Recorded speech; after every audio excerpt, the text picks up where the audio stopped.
Infinite projection room begins with the projection of Ultron's world destruction. This video is purely for entertainment and does not infringe on copyrights or laws. The rights to the novel and image belong to the original author. We do not claim ownership.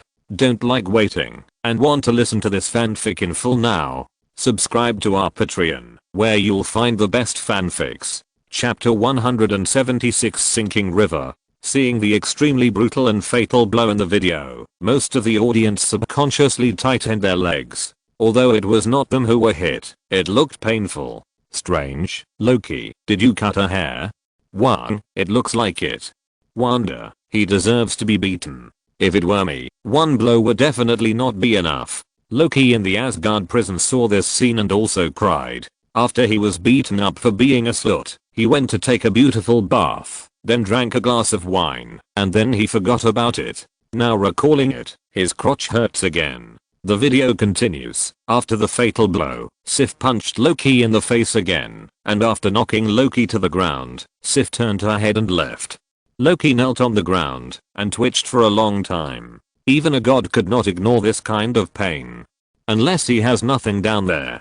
Just when Loki thought this damn memory was over, Sif's voice sounded again. You are so treacherous, no way. Looking at Sif coming over with a fist, Loki tried to explain that, after what he had just experienced, he really had to go back to Helheim to report. But no matter what Loki said, he was always greeted by Sif's slaps and knee strikes. Strange looked at Loki, who was being beaten on the screen, and suddenly felt that he was familiar with this matter. He had experienced much more terrible things than this. Just as Loki was experiencing endless torture, Mobius walked into the female judge's office. Shouldn't you be interrogating that time prisoner, Loki? The female judge asked. He is being reformed in the time prison. Mobius said, while he is receiving education, I want to talk to another time prisoner. No need. Continue to interrogate your Loki and find out what that related branch is about. I know, but I think, if I can interrogate both of them, I can find the answer faster.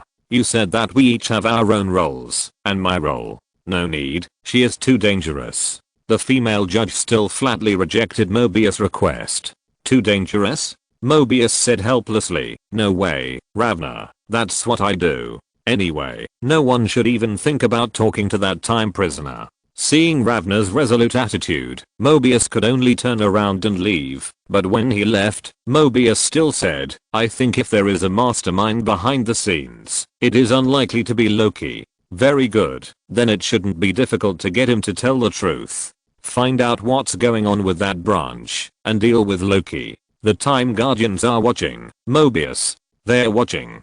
Deal with Loki. Deal with Loki. Mobius left unhappily, muttering as he walked. This is almost becoming my catchphrase.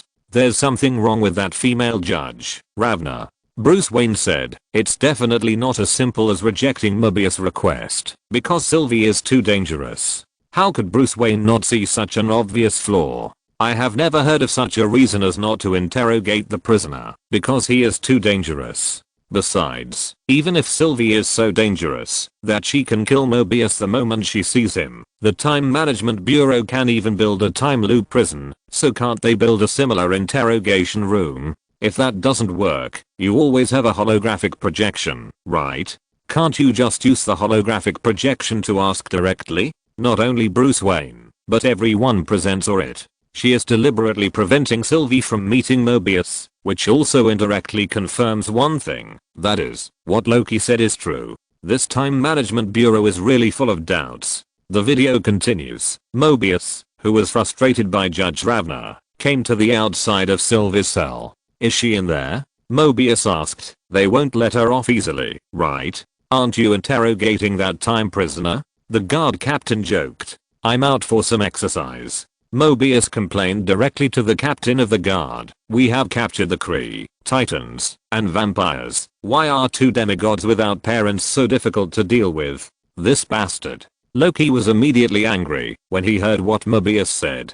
It is the most basic rule not to scold people's parents when scolding them, even if it is complained about behind their backs. And in the Avengers building, Odin was also angry when he heard this. Although I'm still dead in the future, Loki of the Time Management Bureau still has both parents. Nick Fury on the side quietly wrote down what Mobius said. He knew about the Kree, the Titans and vampires. When Nick Fury was the director of SHIELD, he did read some information about vampires, but those materials were incomplete. He initially regarded vampires as some kind of ancient superhumans, or mutants, or they might just be fantasy creatures imagined by the ancients. But when he learned from Kamatage that both heaven and hell existed, Nick Fury began to pay attention to the legends of these extraordinary creatures. Although he had lost his position as the director of SHIELD, he still had some connections in the East. It seems that we have to investigate this vampire carefully.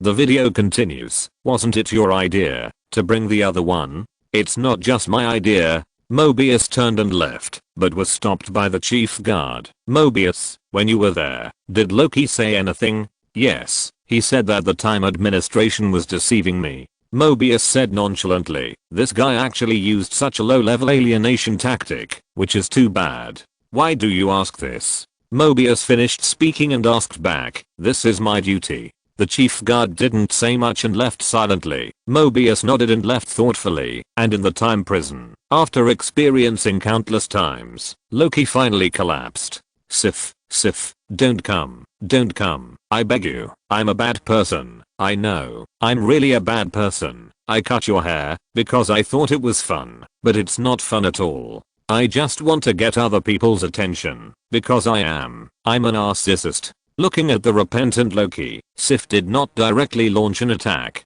This is because I'm afraid of loneliness, but I don't want to say it, so I can only choose to get your attention in other ways. I envy Thor and hope to be as brilliant as him, but I can't do it. I can only get your attention in this way. Let them stay on me, even for a moment. After Loki finished speaking, there was no unspeakable action. Sif stretched out her hand and pulled Loki up.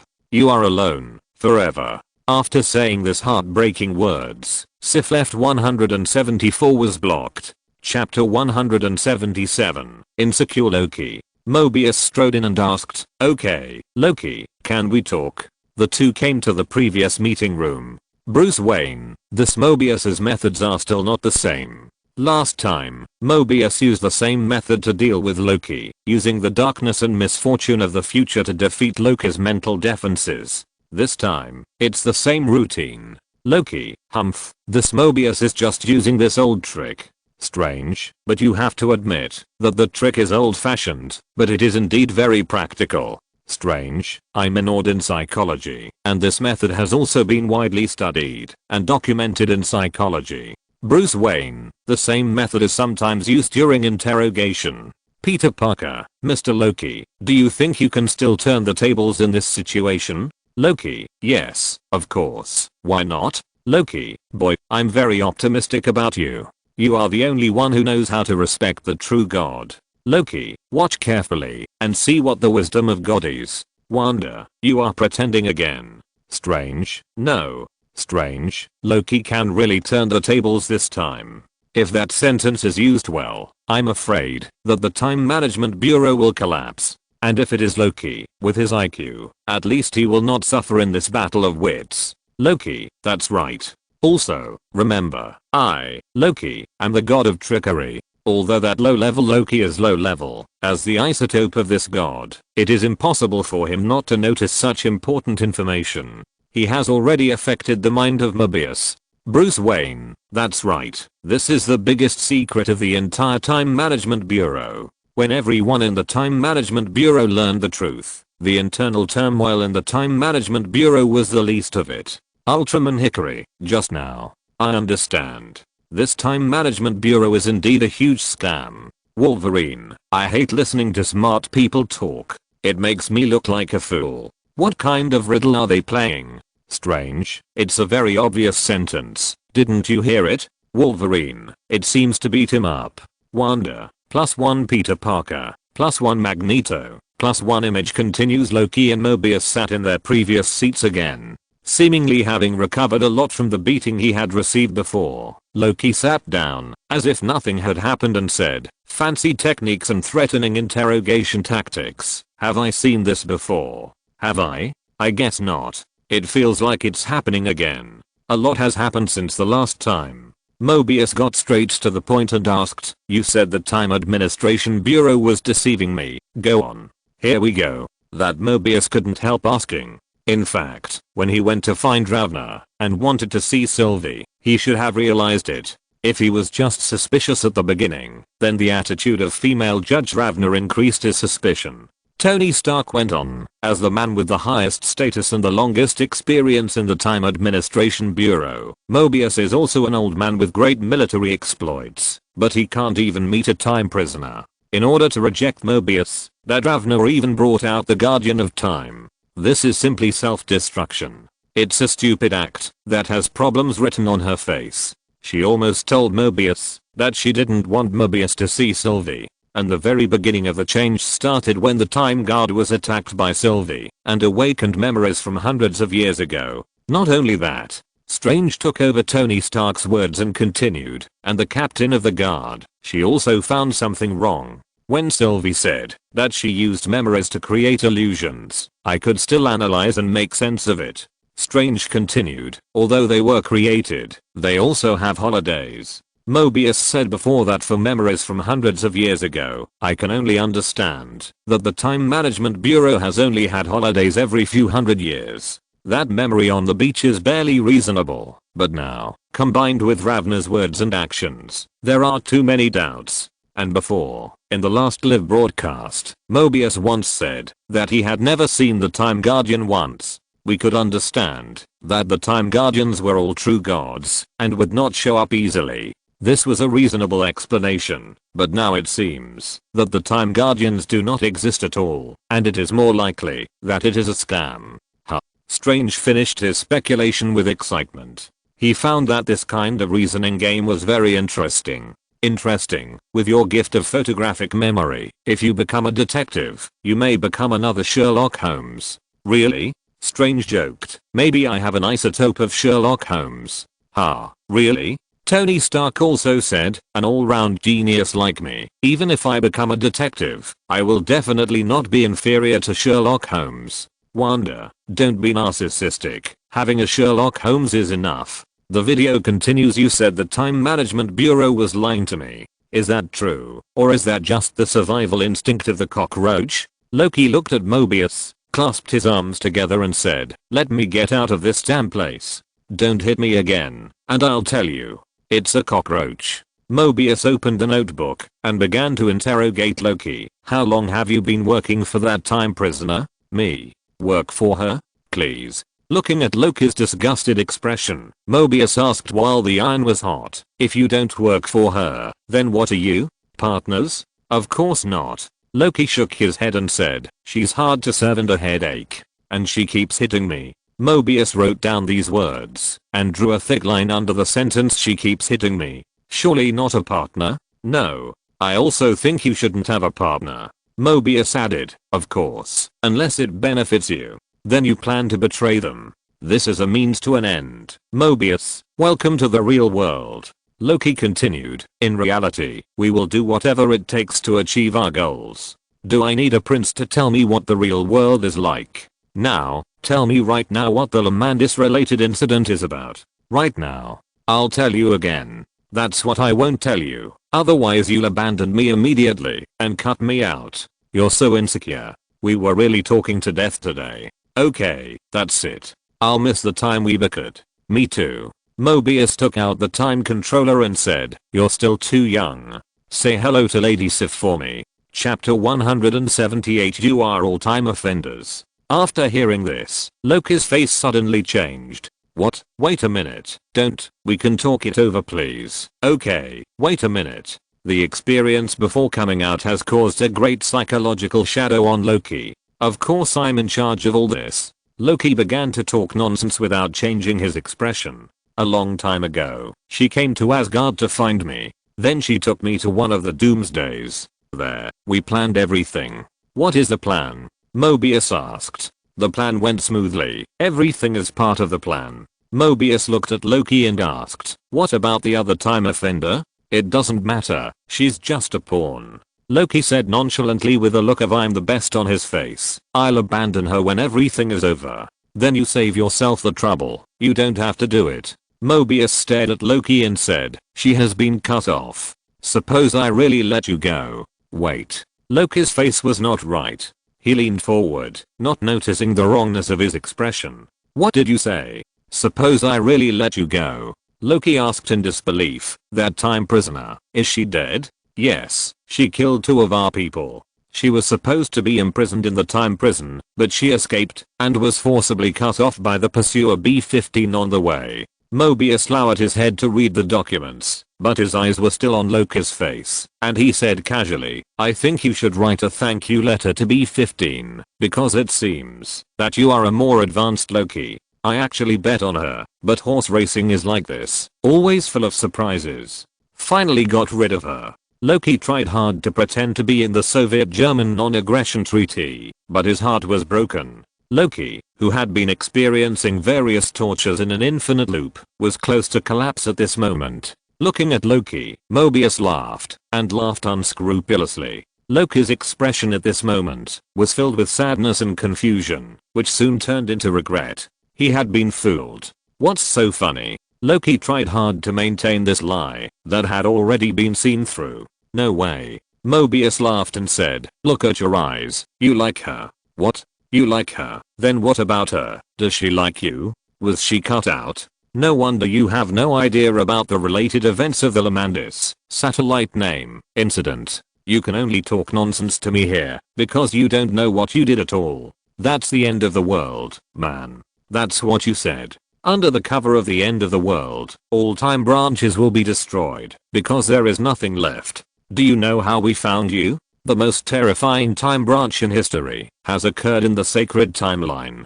I have always been curious about how you did it. Now the case is solved." Mobius laughed and said, "You are in love, and the object of your love is actually yourself. Your own space-time isotope. This is the highest level of narcissism I have ever seen. It is really a narcissist who shocks the world and weeps ghosts. In the realm of narcissism, I would like to call you Loki the strongest. I can tell you clearly that your chaotic, twisted, morbid, and beyond normal people imagination love relationship will break reality because it is too chaotic, and my reality has been shattered. You've fallen in love with yourself." In the last sentence, the smile in Mobius's words eased a little, and he told Loki his final conclusion on the matter in a relatively serious tone. "That is, the 2 Lokis fell in love. Although we are in a god's perspective, after listening to all this and thinking carefully, it is indeed a breakthrough of imagination." Tony said, "What Mobius said is right. In a sense, this is indeed a narcissistic behavior, and it is a narcissism that ordinary people can't do at all. The time branch caused by the love between 2 different timelines is indeed very reasonable." Hikaru also said, "After all, under normal circumstances, it is impossible for 2 isotopes to exist in one timeline, not to mention that these 2 isotopes are in love. If the time branch caused by this is small, it would be the most outrageous." Thanos, it's a pity that Loki is still too concerned because of his love for Sylvie. Thanos, this still shows that without a strong enough heart, you can't accomplish great things. Wanda, you can shut up. Thanos, did I say something wrong? I didn't deny the role of their direct love in this matter. I just said that it was because his heart was not strong enough. Thanos, if his heart is as tough as mine, no matter how that Mobius tortures him, he will never give in. Wanda, haha, you are absolutely right. You have made the ultimate goal of killing half of the population of the universe, so of course you are tough enough. Strange. Okay, Wanda, stop provoking him. I spent a lot of effort to persuade him to quit.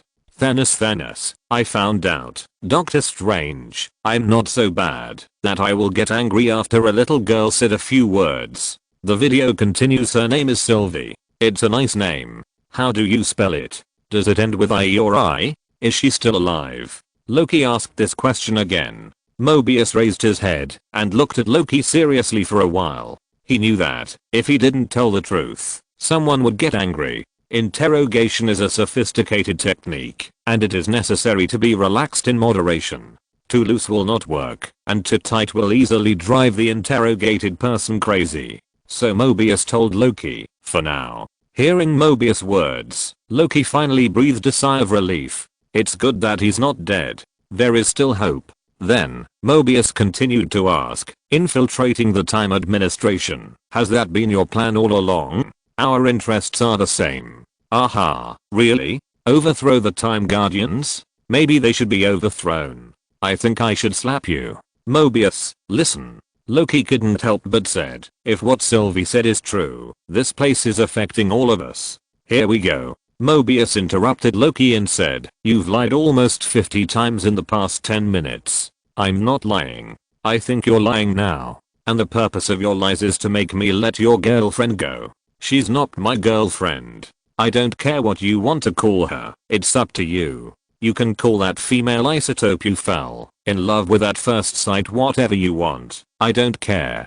Enough. You're all time criminals. Soviet German Non-Aggression Treaty. Guess a proverb. Chapter 179. All the staff of the Time Administration are time criminals. The Time Guardians did not create you. They kidnapped you from the timeline. Then they erased your memories, but Sylvie can enter those memories by possessing you. This roar successfully stunned Mobius, and Mobius was completely stunned. Loki continued to shout, so before all this, you had your own past, maybe you also had your own family and your own life. Although Mobius had already had various doubts in his heart, and believed Loki's words, as a professional information intelligence officer and agent, Mobius's professional qualities allowed him to continue to test. Mobius said, you did a great job. I admit that I almost really believed you.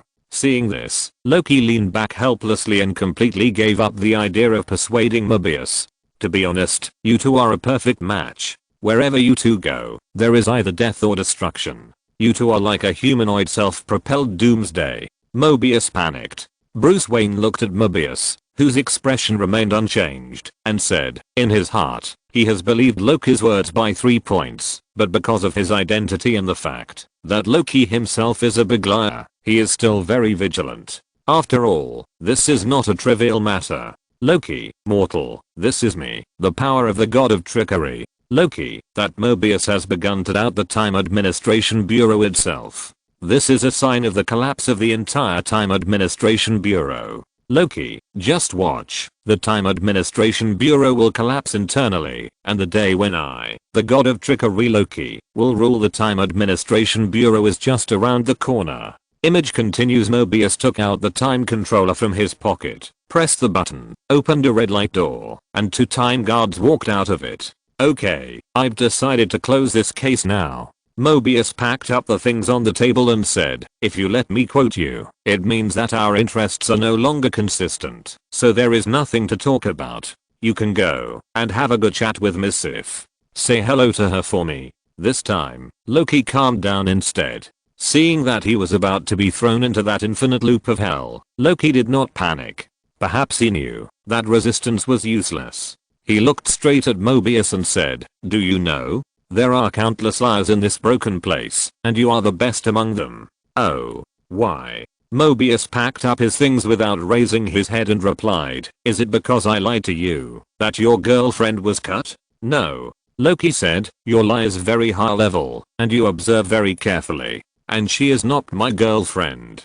And, you are really good at one thing, that is, deceiving yourself. Looking at Loki, who was pushed into the portal without any resistance, Mobius finally showed a trace of complexity on his face. Loki, look.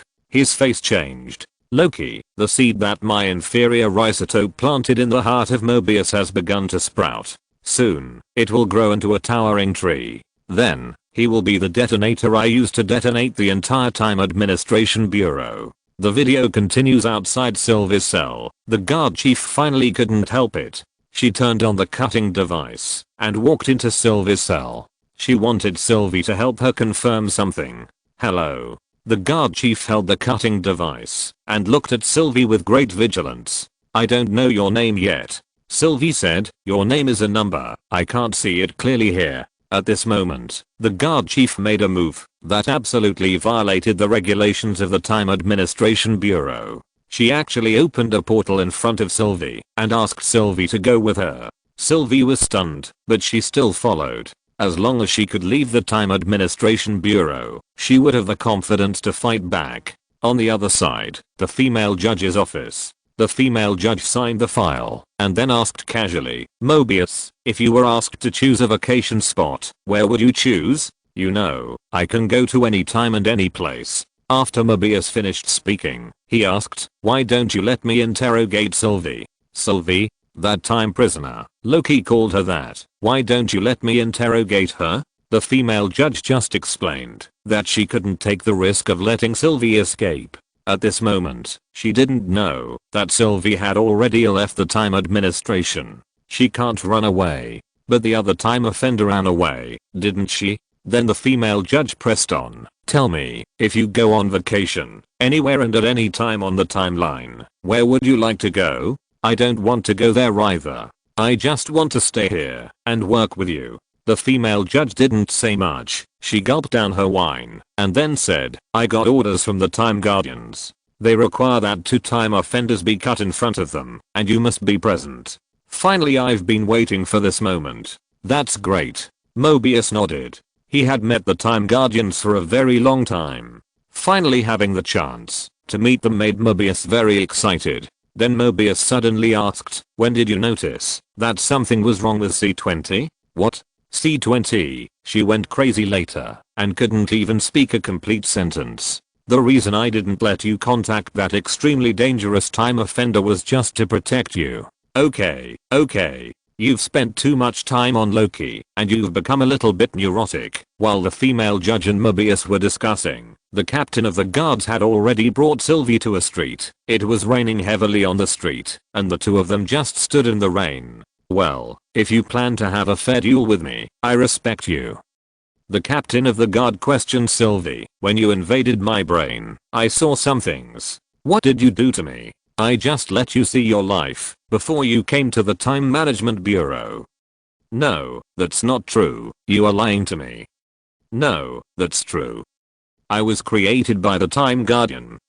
Looking at the captain of the guard who had already believed it, but was still looking for excuses to escape reality, Sylvie told her directly, I can't create memories directly. I can only use existing memories. The Time Guardian took your life. It took away your life. Everyone's life. Looking at the captain of the guard who had fallen into silence, Sylvie's tone softened, but she said something more shocking. You are all time criminals. You, me, Loki, that old man, all the staff of the Time Management Bureau, we are all the same time criminals. Proverb answer, no polish, waves, an old joke. Chapter 180. Watching a small theater. Looking at Sylvie, the guard chief finally couldn't help it. She took the initiative to stretch out her hand and said, let me see. Sylvie didn't hesitate and directly held the guard chief's hand. The green divine power was activated and the guard chief gradually recalled his past stories. I look very happy.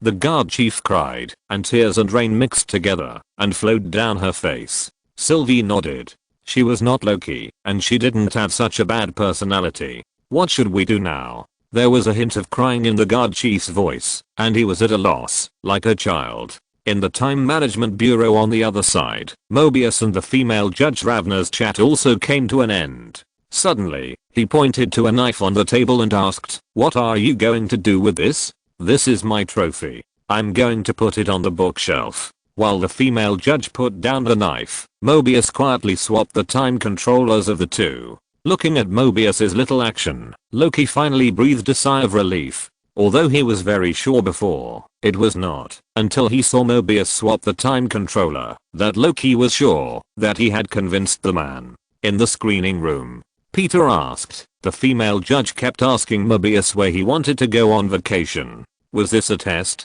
Yes, Kit. Bruce Wayne said approvingly. You are really improving at a very impressive speed. Loki, that old guy Mobius is really vigilant. Huh. Strange said, I remember this too. In the previous video, Mobius once revealed that he particularly liked the motorboats in the magazine. Although I already knew that Strange had a terrifying talent for photographic memory, it was a bit scary that he could remember such a careless little thing clearly. Loki, fortunately, that guy didn't say he wanted to ride a motorboat, otherwise, that old guy would probably have been cut out at the beginning. Peter Parker, what? Exclamation mark. Loki, boy, that woman repeatedly asked Mobius where he wanted to go. In fact, she was not only testing him, but also forcing him, or accelerating Mobius' memory awakening. Loki, if Mobius awakens his memory, no, as long as Mobius shows the slightest sign of awakening his memory, that woman will cut him off mercilessly. Loki, believe me, she can definitely do it. Tony Stark, yes, that's right. The previous performance should have proved that Mobius liked riding a motorboat very much when he was on Earth. If Mobius said he wanted to ride a motorboat, it means that he is already on the way to remember. In this case, the other party has only one way to kill him. Bruce Wayne. After all, the female judge is powerful and has a great position, and there is a magic weapon like the cutter that can kill people without leaving even a trace of ash. If I were her, it would be too easy to make Mobius disappear without a trace. Peter Parker, but Mobius should have shown his love for motorboats before. Strange, this is different. Mobius was not stimulated by the Talokis before. Even if he likes motorboats, it can be understood as a natural hobby, just like some people are born to like spicy food, and some people are born to like certain items. This does exist. In this case, the natural love for motorboats can be explained by the fact that the Guardian of Time created him more perfectly. Strange, but it's different now. Thanos. The female judge obviously noticed something was wrong, but she didn't have any evidence and was unwilling to take action against her old partner. If it were me, Mobius would have been completely eliminated. Even a group of people related to this Loki incident will be eliminated by me. Magneto, if you want to do big things, you must be iron-blooded enough and even sacrifice everything that needs to be sacrificed when necessary. Wanda, please, this is an old friend who has worked together for decades, maybe even hundreds of years. How could someone be like you and kill him without any hesitation? Wanda, can you find another cold-blooded lunatic like you in the entire live broadcast room? Exclamation mark. Bruce Wayne, although Thanos' methods are too ruthless, from a rational point of view, this is indeed the most efficient solution. Bruce Wayne, if there is no spiritual means of afterlife such as souls, the dead are the best objects for keeping secrets. As long as everyone who knows about this is dead, there is no need to worry about leaks, because no one knows about this. Peter Parker, but the female judge should know the truth. Wolverine, that's for sure. The upper and lower levels are always two different worlds. The lower level is always used as cannon fodder and can be sacrificed at any time. If you want the people below to sacrifice, the people above must come up with a set of reasonable and high-sounding nonsense. The video continues in Loki's time cell. Loki knelt on the ground helplessly. He was numb. Okay, I've heard this sentence almost 1,000 times. Just then, Mobius walked out of the portal. What are you doing? Killing time. Do you care about her? Perhaps it was a tacit understanding between the two opponents. Loki instantly understood what Mobius said. Her name is Sylvie. Loki looked at Mobius and said, I'm not sure if care is the right word, and haven't we already discussed this issue? Enough. Mobius was too lazy to continue playing guessing games with Loki. He went straight to the point and asked, Loki, do you think you really deserve to be alone forever? Oh, this. Loki was a little confused when he heard this question, and then Mobius continued to ask, you must figure this out right now, because if the two of you are really together, the huge time flow caused by it will cause the time bifurcation. No matter what the situation, it will cause the time administration to completely collapse. So we'd better understand. Loki keenly grasped a key word. Swear to me, now that Sylvie definitely didn't implant those memories into C20? I believe her. Mobius, this is impossible. Great. Mobius nodded and said, so now I have to believe the Talokis. Old Loki will be able to appear tomorrow. I posted a post in the book Friends Circle about the 5th live broadcast. You can go and discuss it. Also, today is Laba Festival. Have you eaten 8 treasure porridge? Chapter 181 I was wrong. It's crazy to believe in one person. I'm crazy to believe in two. Mobius sighed and said, you're right about time management. You were right from the beginning. Mobius said, if you want to save her, then from now on, just listen to me, okay? Okay. Great. Mobius suddenly said, you can be anyone, as long as you want. You can also be a good person. I mean, maybe someone once asked you to be a bad person. The two smiled at each other and turned to walk into the portal. As soon as the two went out, they saw a large team of time guards, led by the female judge.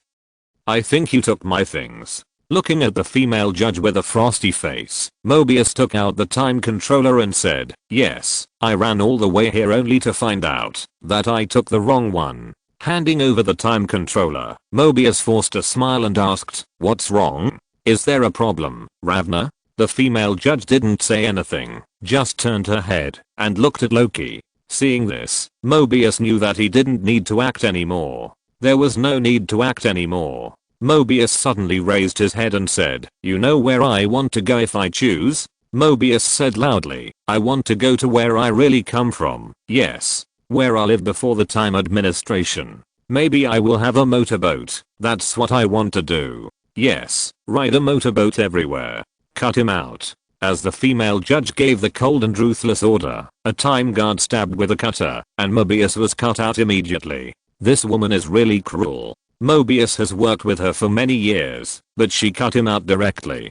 Thanos, this is right. That Mobius has clearly betrayed. No, she has already betrayed.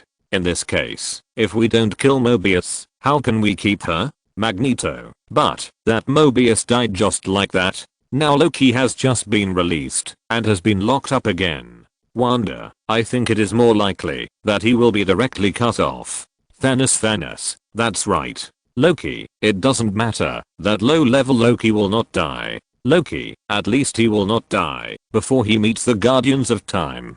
Wanda, why? Strange, because the Guardians of Time want to see Loki, and there are two of them. They want to cut Loki in front of them and see Loki being cut off with their own eyes. Strange, unless the Guardians of Time change their minds, the two Lokis will definitely be escorted to the Guardians of Time before they will be solved. Loki, that's right, and the guard leader B-15 has also been turned. Tony Stark, so next we have to face the mastermind behind the scenes. Loki, that's right.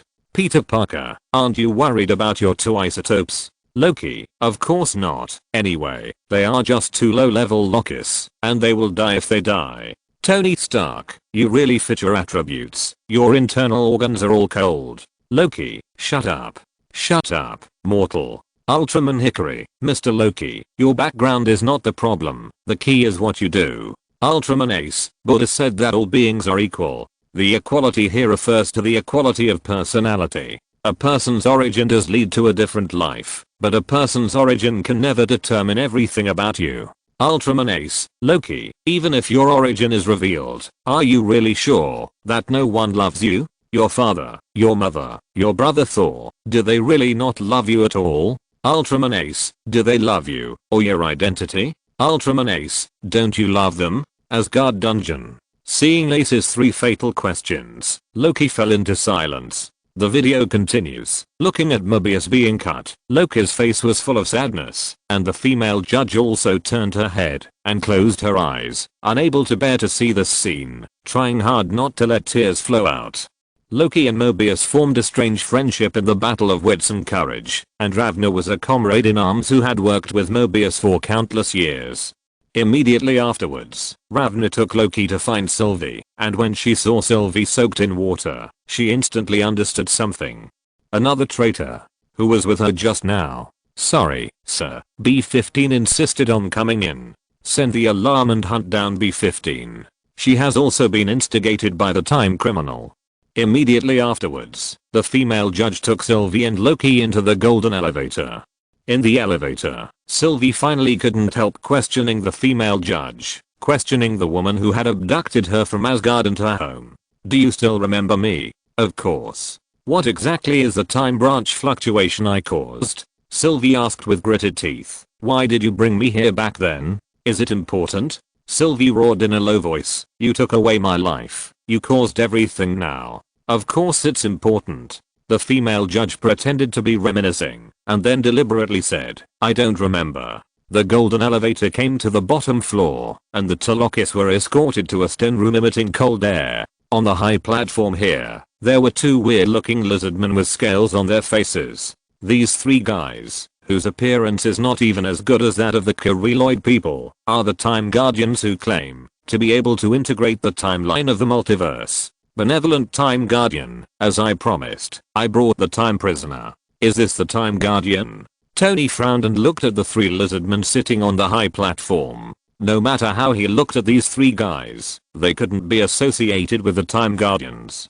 Wanda, so ugly, almost as ugly as Thanos. Ultraman Hickory, although I don't quite understand the aesthetics of you Earthlings, but compared to some aliens and monsters in our universe, the 3 of them are at least average. Image continues after so many twists and turns, you finally came to me. Before you meet the end, is there anything else to say, time criminals? Is this why you brought us here? Loki looked at the 3 Time Guardians and said, I can't remember how many times I have been killed, so please do as you please. I shouldn't be obsessed with Tigger, from Galzen's rebellion to the Devil's judgment in one breath. Chapter 180 to the end of time. Go ahead. Your bluffing poses no threat to us, time offender.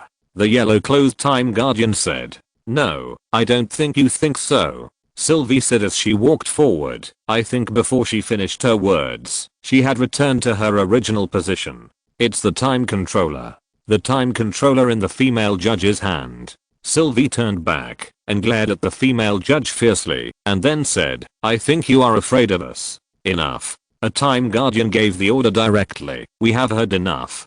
Cut them. No, I haven't finished yet. The female judge used the same trick again, trying to pull Sylvie back to her original position, but found that the time controller in her hand was a little malfunctioning. Then, the golden elevator door behind them opened, and Time Guard B-15 rushed out. He pressed the time controller in his hand, and the time controllers on the necks of the 2 Lokis fell instantly. Protect the Time Guardian. B-15 threw Sylvie's saber to Sylvie, and fought with the 2 Time Guardians. After a rather exciting fight, the 2 Lokis teamed up and easily defeated the group of guards. On the high platform, the 3 Time Guardians actually began to panic. You are also the descendant of the Time Guardian. We can talk about Sylvie. The Time Guardian sitting at the highest position actually spoke something like begging for mercy. Okay. Sylvie nodded, raised her hand, and threw the knife in her hand away. The long knife hit the target accurately, that is, the neck of the highest Time Guardian. The next second, sparks flew, and the head of the Time Guardian broke off, revealing its mechanical body. Looking at the mechanical head that rolled to her feet, Sylvie was also confused. What's going on? At this moment, the remaining 2 Time Guardians and the head on the ground laughed strangely together. After laughing, the 3 Time Guardians collapsed on the chairs, like toys that had run out of power. They are now really like Melazung riding in a convertible. Note 1. Sylvie picked up a head. Yes, it was mechanical. Fake. Fake. A robot without a soul. Loki panted and said, who created the Time Management Bureau? Sylvie was so angry that she smashed her head to the ground. She said, I thought this was the end. Fake. Robot? Tony looked at the robot on the screen and said, that's right. It seems that the mastermind behind the scenes is particularly careful. He even arranged 3 substitutes. Robots. Powerful technological power, affecting 1 or more universes. Hickory looked at the mechanical head on the screen and said, where have I seen this setting?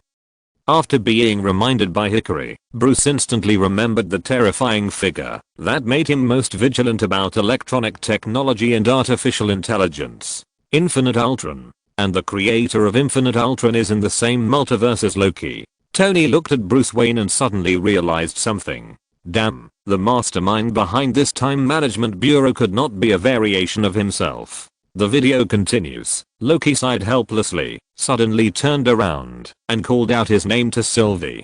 He seemed to have made a decision that required great determination to make. You don't have to comfort me. Sylvie didn't notice Loki's strangeness. No, I have something to tell you. Loki walked to Sylvie and said, we will find out. How do you know? Because, when I was in Lamandis. Loki hesitated and said, I have never experienced it. What? Looking at Loki's inconsistent words, Sylvie's face was full of question marks. What are you going to do? Loki put his hands on Sylvie's shoulders and was about to say something, but the expression on her face froze as soon as he opened his mouth. With a sizzle sound, Loki's body was surrounded by sparks and gradually disappeared into the air. It was the female judge who was knocked down before. She had been pretending to be unconscious and then looking for an opportunity to sneak attack. Seeing this scene, all the audience was shocked. No way. I finally got here, but she died.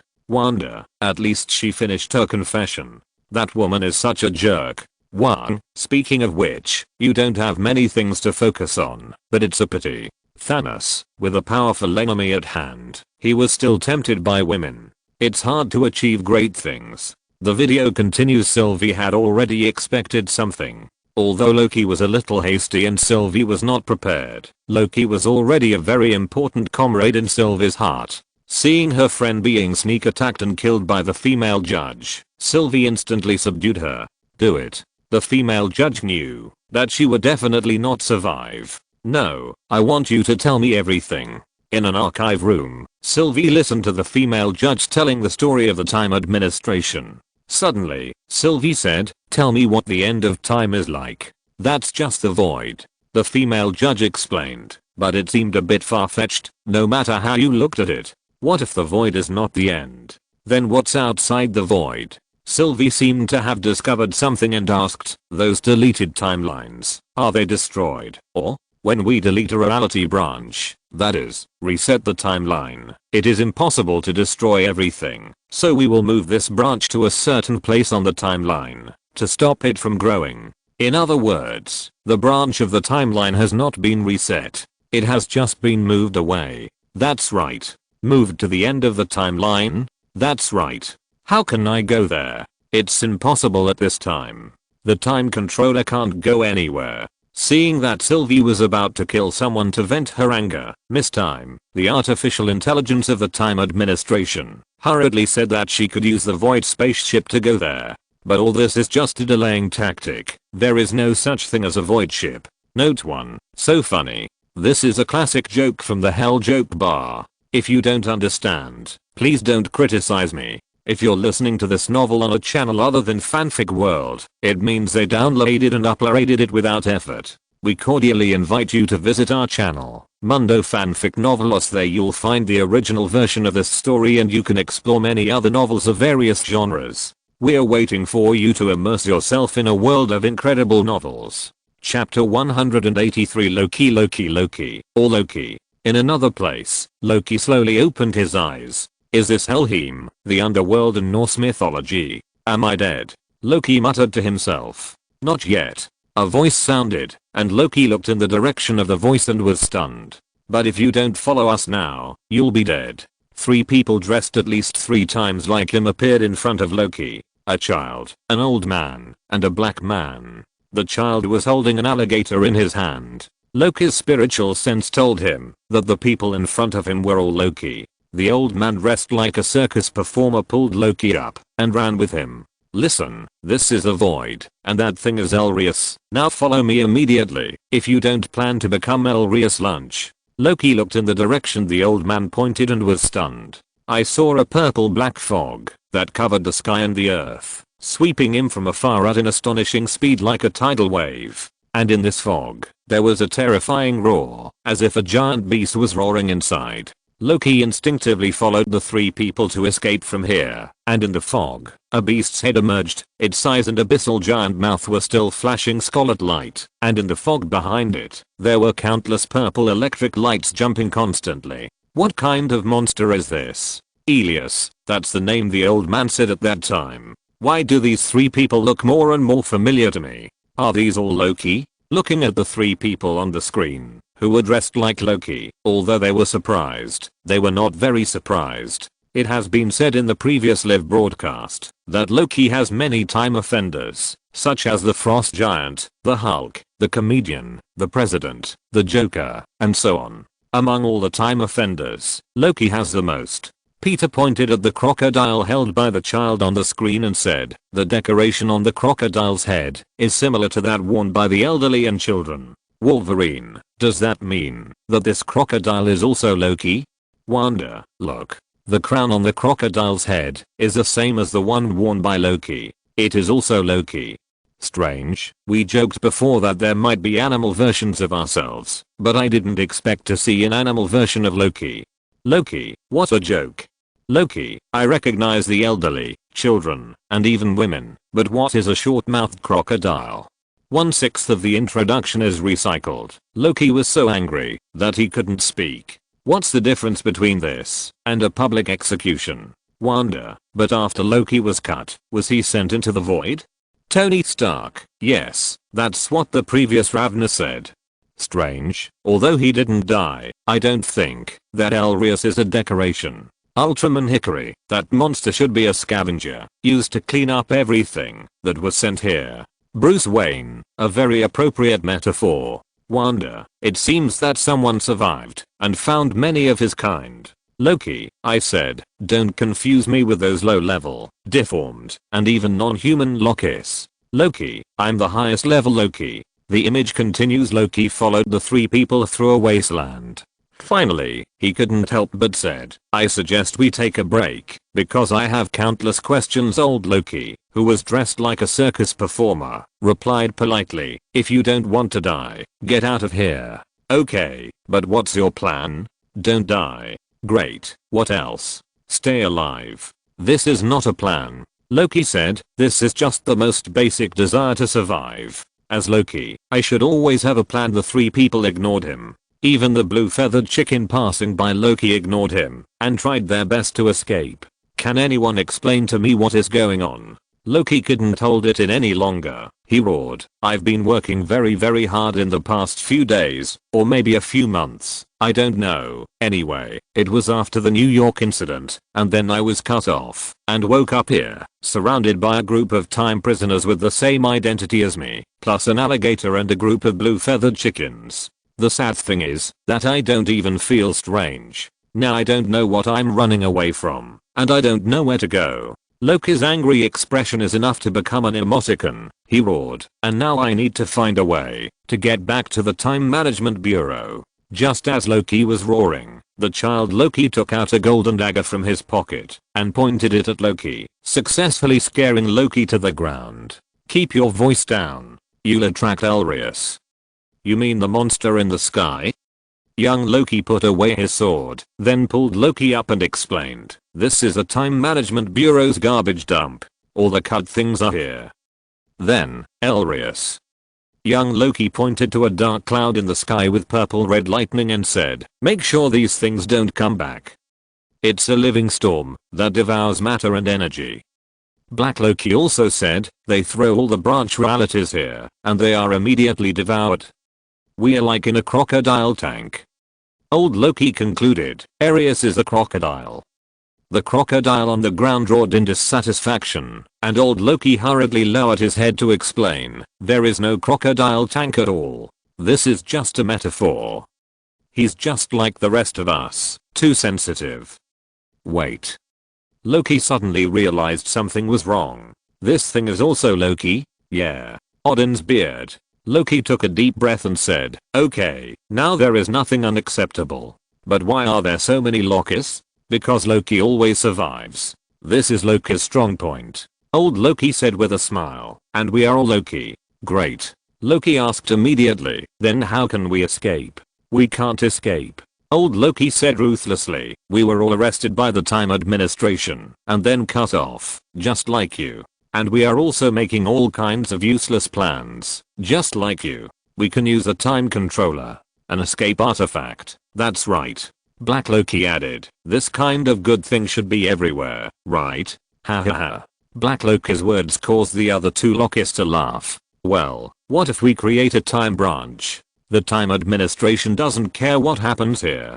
Then we can always do something. Yes, stay alive. Old Loki said in a deep voice, this is the only thing we should do, from the past to the present. Looking at the purple red black clouds getting closer and closer in the sky, little Loki said decisively, enough has been said, we are leaving. As for you, come if you want. Little Loki turned and left, and the other two Lokis immediately followed little Loki's steps after hearing what he said. Loki turned his head and looked around, but still chose to follow. In this ghost place, it is better to have a companion than to act alone. At least there is a suitable cannon fodder when something goes wrong. even if the other party is Loki. Okay, wait for me. Tomorrow, maybe I can write about the peak of old Loki. Chapter 184, A Circle of Loki. Why are there so many Loki? Why do you listen to that little Loki? Loki kept talking all the way. After arriving here, he soon noticed one thing, that is, both Lokis were obviously listening to little Loki. Old Loki turned around and said, "You must respect him, because he is the king here, and this is his kingdom." "Well, your majesty, what did you do to be cut out by the time administration?" Little Loki turned his head and smiled coldly, saying, "I killed Thor." Hearing this, all Loki's dissatisfaction disappeared.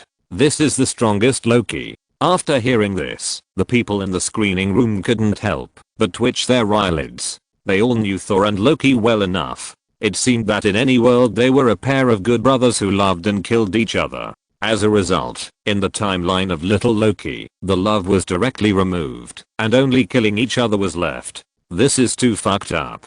Even Loki in the dungeon of Asgard was a little overwhelmed when he heard this. Although he had always been at odds with Thor, he had never really thought of killing him. Even when he was at his craziest, he had only killed his biological father. For Loki, emotion was more important than blood.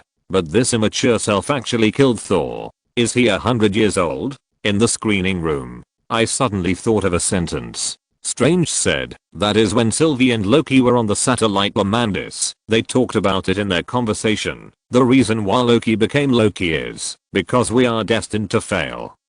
Loki attacked the earth and failed, and this is the setting of Loki's life, that is, to become a failed villain, constantly defeated by the protagonist. Obviously, in the story of Asgard, Thor is the well-deserved protagonist, and Loki is the villain. But now the protagonist has been killed by the villain. Such a plot obviously seriously violates the setting of the time administration. Loki, impossible. Who said I didn't beat Thor? Loki, when I was a child, I took an exam. I deserve to be the first in all literary subjects. And Thor, in addition to various minor languages, has some basic knowledge that can get excellent grades. And the fact that he can pass the rest is already a blessing from his father. Strange, but this can only be regarded as a little setback in the protagonist's growth. Loki was so angry that his whole body was shaking. He has been trying to surpass Thor since he was a child. He is indeed better than Thor in cultural subjects, but Asgard is a martial nation. Even if they have technology that surpasses the 9 realms, and even the Rainbow Bridge technology that crushes other cosmic empires, they are still an extremely martial nation. Loki can't surpass Thor and gain the respect of the people of Asgard no matter what. Loki didn't know this before, but now it seems that this is all a trap set by the damn Time Management Bureau. The video continues. Several Lokis came to a hilltop, which is a refuge from Helios, and also the kingdom of Lokis. Old Loki waved his hand and opened the iron door of the shelter. The camera followed several Lokis down. As the camera moved, some interesting things gradually appeared. Thor's hammer and a frog wearing Thor's clothes. That's Thor's hammer. Tony recognized the Thor's hammer at a glance. Wait, is that frog wearing Thor's clothes? Upon hearing this, Hikaru directly called up the previous video recording and took a closer look. Damn, it really is. This is really fucked up. No, Hikaru said, since there is already an alligator version of Loki, why can't there be a frog version of Thor? Wonder, turning Thor into a frog and locking him in a bottle. This wouldn't be done by Loki in a certain world. Loki, that's right. This is me. Loki's powerful magic. Strange, I think he's talking nonsense. Avengers building. Thor saw the frog Thundergod and said, Loki, you almost made me enter the end of time. What? Don't listen to his nonsense. Loki hurriedly explained, my illusion doesn't have the ability to turn this guy into a frog. Impossible. Thor retorted directly, you turned me into a frog before, and you said you would throw me into the river. Idiot. Loki roared, that's fake.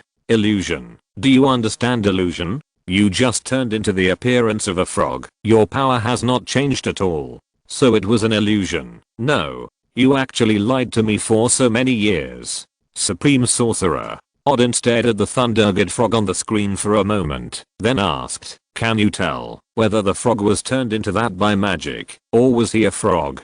If you observe closely, it's still possible, but how can I tell now with 2 screens between us? The Ancient One said, the multiverse is so big, it's normal to have a frog Thor. If the frog was turned into this by someone using magic, then the one who did it must be at least a single universe level strongman, and a single universe level who is proficient in magic. Otherwise it must be a top single universe level like the Devourer of Planets. The General Father does not have the power to turn Thor, who uses the Thunder Godhead, into a frog.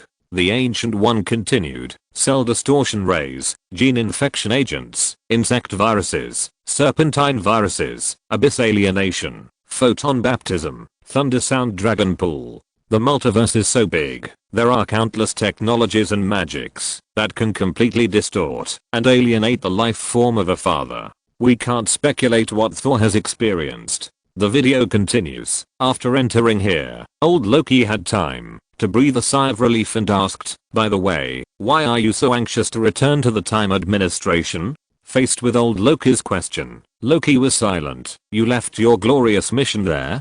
Black Loki also asked. That's about right.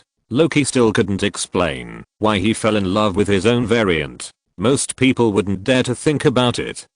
Loki chose to stay here for the time being because he couldn't think of a better way. In the underground shelter, which was little Loki's kingdom, several Lokists sat together and talked about their glorious achievements in the past. In short, a large-scale bragging scene. Even Crocodile Loki has a pool.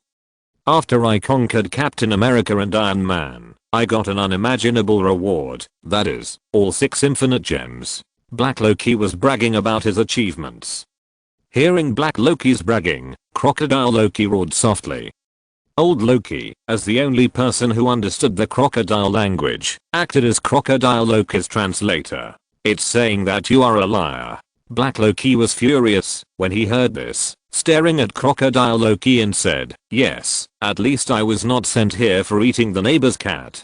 Crocodile Loki was furious when he heard this, and he climbed out of the basin directly and pounced on Black Loki. Old Loki hurriedly tried to stop the fight. Loki looked at all this in a daze, especially the calm look of little Loki. It seems that this kind of thing has happened more than once or twice. Loki, you also tell your story. Little Loki sitting on the throne said to old Loki. Me.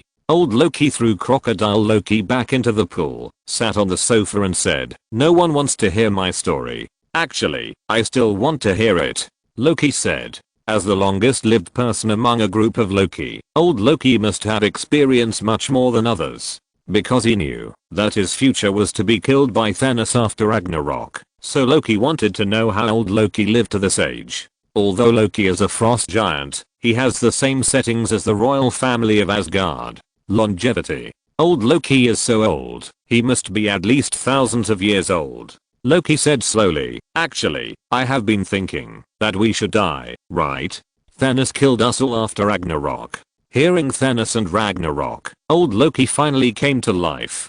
Thanos. Old Loki chewed on the name. He lived too long, so long that Thanos died. In my timeline, everything was normal. Old Loki began his recollection until Thanos attacked our spaceship. Did you try to assassinate him? Loki heard this and immediately came to life and asked quickly, have you? Of course, no. Old Loki smiled and said, friends, I don't mean to offend, but your weapons are worthless in front of Loki's magic. Excessive reliance on and use of weapons will only hinder us from exerting our true strength, which is the ultimate power hidden in our bones. Magic. Magic. Magic is Loki's most powerful power. Black Loki held his hammer and said, but these weapons make us look very powerful. You know, this is the Thor's hammer in my world. Yes, you are right. Very right. Old Loki said with a mocking face, especially when you are strangled by Thanos, these weapons look particularly powerful. Then old Loki told why he did not die at the hands of Thanos.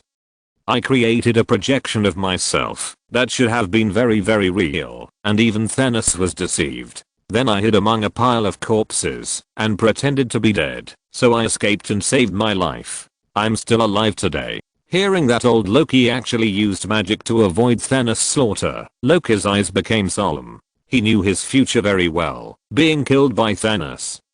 Wait, were you cut in by the Time Administration at that time, or Old Loki took a sip of wine and said, "Keep listening, my friend. After faking my death, I didn't look for Thor and the people of Asgard, but chose to wander in the universe. Stay away from the dispute. Stay away from Asgard. Stay away from the Earth. Stay away from Thor." Old Loki's face kept changing. He sighed and continued, "While wandering in the starry sky, I was thinking about my meaning and the role I played.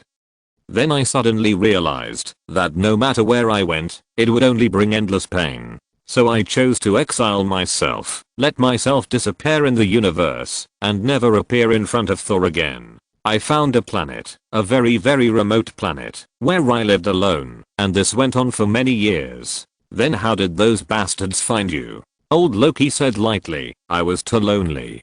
To be honest." A smile appeared on old Loki's face. "I missed my brother. I was thinking about him, or someone else." "Are they missing me too?" Old Loki said immediately. "Just when I was about to leave my secluded planet, people from the Time Administration Bureau came."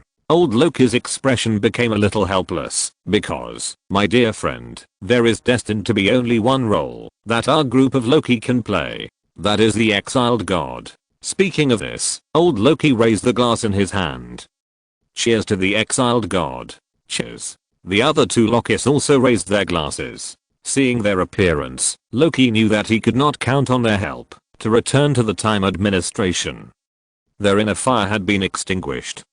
Loki stood up and said goodbye to the 4 Lokis. "I'm leaving." "Oh, where are you going?" "Leave here, leave the void, and return to the Time Administration." Hearing Loki's decisive voice, the old Loki said coldly, "You are neither good at survival nor good at escaping. You will be torn into pieces. So be it." Loki said excitedly, "If this is true, then this is my destiny. You look different from the rest of us." Little Loki was very surprised. He had never seen such a Loki before. "No, we are all the same," Loki explained, "but Sylvie is different." "Sylvie? A female Loki? It sounds quite scary." "Yes, but that's what makes her attractive," Loki said. "She is completely different from us. She doesn't want to rule the Time Management Bureau, but to completely overthrow it, destroy that damn place. Goodbye, I'm going to help her completely destroy the Time Management Bureau." "You said that Elrius is a shark, and it is the reason why we are trapped here." "That's easy. Kill it!" Exclamation mark. "Since it is alive, it can be killed. I will use all the means I have to kill it now." Hearing Loki's impassioned speech, the Lokis looked at each other and then burst into laughter. Ha ha ha ha ha ha. The Lokis laughed so hard that they couldn't close their mouths. Even the crocodile Loki's eyes were full of laughter, but the crocodile seemed unable to laugh. Seeing the Lokis disdain for him, Loki's face was also embarrassed, but he knew in his heart that there was no hope of tricking these Lokis to help him deal with Elrius. The plan to trick cannon fodder failed, and Loki didn't plan to stay here any longer. He waved his hand and turned around to leave the shelter. I believe that with Loki's ability, as long as he leaves the shelter, he will be able to jump freely in the vast sea and fly freely in the sky. Loki climbed up the ladder and opened the door of the shelter. Then he was stunned. A group of people gathered outside the door. They were all Loki. "Hello." The leader Loki smiled and asked, "Which one of us are you?" Loki's great plan was ruined by his inability to go out. "My teaching career is over. It's over. 1 semester, 4 months, whoosh, it's gone. Whoosh again, it's due next year, and I will graduate. Then, I will have to face the cruel society." Chapter 185 Sylvie's Suicide. Faced with this horrifying scene, Loki's face was dull, his pupils shrank, and he stood there in a daze, his brain short-circuited. Finally, Loki sighed helplessly. This is simply a nightmare. Did this poke Loki in the hole? There are too many of them. Are these all Loki? Looking at the pile of Lokis on the screen, everyone in the theater was numb. Could it be that the Time Administration threw all the Lokis in the multiverse into the void? It's really possible. Strange said numbly, "I remember very clearly that Mobius said before that the time offender he dealt with the most was Loki." Wait. Bruce Wayne looked at the chest of one of the Lokis with a sign hanging on it. The sign hanging on the chest of that Loki said, "Running for president. The leader of this group of Lokis. Can't it be President Loki?" Wolverine, are you kidding? President Loki! Exclamation mark. Tony Stark, if this succeeds, then that country will be doomed. Loki, mortal. I'm a great god. It is their honor to be ruled by gods. Strange, actually, it is almost the same. At least, Loki will not be dragged out in public, right? Avengers building. Odin saw the circle of Loki on the screen. In addition to being speechless like everyone else, there was also anger burning in his heart. Yes, that's right. Loki is not his blood, but his adopted son. Moreover, as the king of Asgard, Odin will not pass the throne of the king of Asgard to Loki in the future. At most, he will appoint Loki as regent. However, this is not a reason for the Time Management Bureau to arrest Loki at will. Loki will definitely fail, because this is the sacred timeline. Lightning and anger intertwined in Odin's one eye. As a father, he loves Loki, just like he loves Thor. Loki is his son no matter what. The fate of his son was actually decided by an organization. Moreover, countless Lokis in the multiverse were captured by the Time Administration. Even a daughter was captured. Did they treat Odin as a dead person? Exclamation mark. And the old Loki with the vicissitudes of life also touched Odin very much. The age of that old Loki was probably close to that of the current Odin.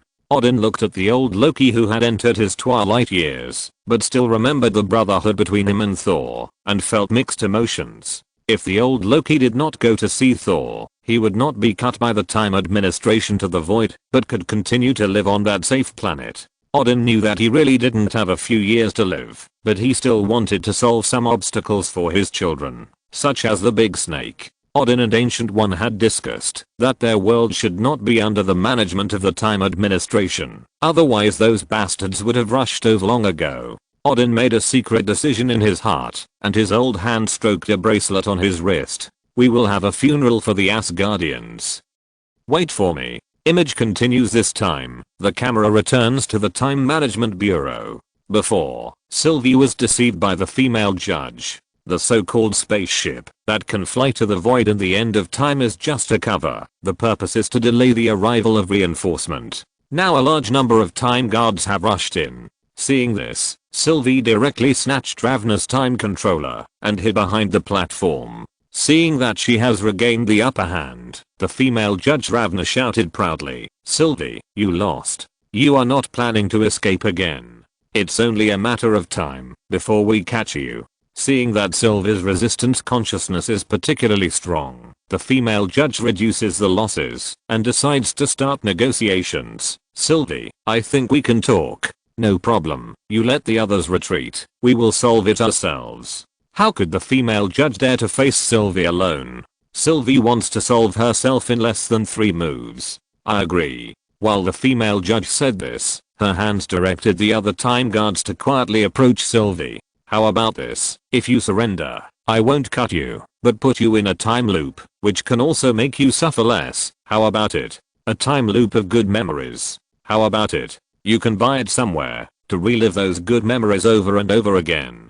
Do you have good memories? Hearing this, Sylvie was suddenly stunned. Memories. Good memories. Do I have any? Sylvie thought hard, and finally her eyes fell down, and saw the cutting weapon. She whispered, "In fact, there is only one place." Sylvie put on the time controller, then she stood up, and stabbed herself with the cutting weapon without hesitation. There was a sound of sizzling, a burst of sparks, and Sylvie's body completely disappeared from the courtroom, leaving no trace. Only the sound of the weapon falling to the ground still echoed in the courtroom. Looking at this scene in front of them, everyone was stunned. One of the time guards turned around and said to the female judge, "She cut herself." The scene just now was also quite shocking to the female judge. She had been doing this for so many years, and this was the first time she saw someone cutting herself. Very good.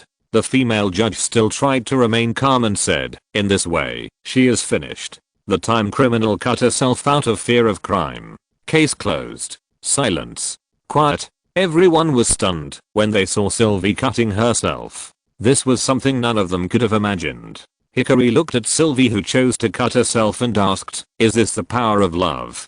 I think so. Strange took a deep breath and said, although we know that we may not die after being cut, Sylvie has no idea she can make such a determination. Really, sorry, I can't find a word to describe her. Peter remembered that when he dealt with the spider monster before, he rushed towards the spider monster, and under the mobilization of emotions, he burst out with that powerful force and beat the spider monster to ashes. Was he also driven by the power of love? Ultraman Ace, the most basic and primitive emotion of human beings is fear, but human beings have countless powers that can overcome fear, among which love for others is the most powerful power. Wolverine, I didn't expect that I could see the legendary love suicide in my life. Bruce Wayne, she was kidnapped by the Time Administration since she was a child, and then she has been on the run and has been living a displaced life. Because of this life, she fell in love with Loki. Bruce Wayne, because he is one of the few men she has known in her life. Loki, hey, how can you talk like that? Can't she just recall her life in Asgard? Magneto, are you deceiving yourself? Ultraman Hickory, there is only one reason that can make her overcome fear and cut herself off, and that is that she wants to go to the void to find another Loki. Ultraman Ace, the emotions between people are the most powerful force in this world. Thanos, you are too idealistic. Ultraman Ace, idealism? Maybe, but I have seen humans and understood humans. They can really burst out the power to overcome fear for others. Wanda, yes. There was once an old man who suddenly burst out a burst of power to save his grandson, who was crushed by a car, and lifted the car with one hand. Thanos, the so-called idealistic burst is just a way for the body to adjust adrenaline. It can also reach the corresponding level through scientific means. There is nothing strange about it. That person died in a few days, right? Thanos, this method is just a short-term forced squeeze of vitality. There is a word called last breath in the books of you earthlings. It means that before a person dies, his physical condition will become very good, his thoughts will be clear, his appetite will be opened, etc. Thanos, this is just a dying counterattack before a person dies. Wanda, Mr. Strange. What book did you give him? Strange, mainly to make him give up the idea of snapping his fingers, so I gave him some more suitable books, so that he could find something to do. Loki, wait a minute, I'm a god, not a human. Chapter 186 Iguana Speculation. The video continues, the scene changes, and Sylvie wakes up in a broken car. She made the right bet, and she won. Sure enough, as long as she uses the cutter, she can reach the land of nothingness. But just as Sylvie climbed out of the broken car, she encountered a cloud of purple fog. Elrius, this thing actually descended directly next to Sylvie. Although she didn't know what the hell this thing was, Sylvie instinctively felt the danger of death and ran away from Elrius. Elrius first devoured the broken car and then rushed towards Sylvie in a hurry. Sylvie didn't care about so much and directly activated the possession magic. Sylvie herself didn't have any hope for such a terrifying monster, but with just one move of possession, Sylvie had countless scenes in her mind at this moment. This thing has self-awareness. Sylvie quickly came to this conclusion. In the memory fragments she saw, besides the various scenes of Elrius eating, there was also an ancient castle. Is that possession magic? Everyone saw Sylvie on the screen raise her hand and a green light illuminated the surrounding smoke. Then the short fragmented memory that appeared in the video, combined with Sylvie's signature skill possession magic, everyone came to this conclusion. It seems that this Elrius has seen the mastermind behind the scenes. It is very likely that Elrius is the person who is kept in the void by the mastermind to clean up the void for him, just like a scavenger kept in a fish tank. Wonder, but does this monster also have a brain?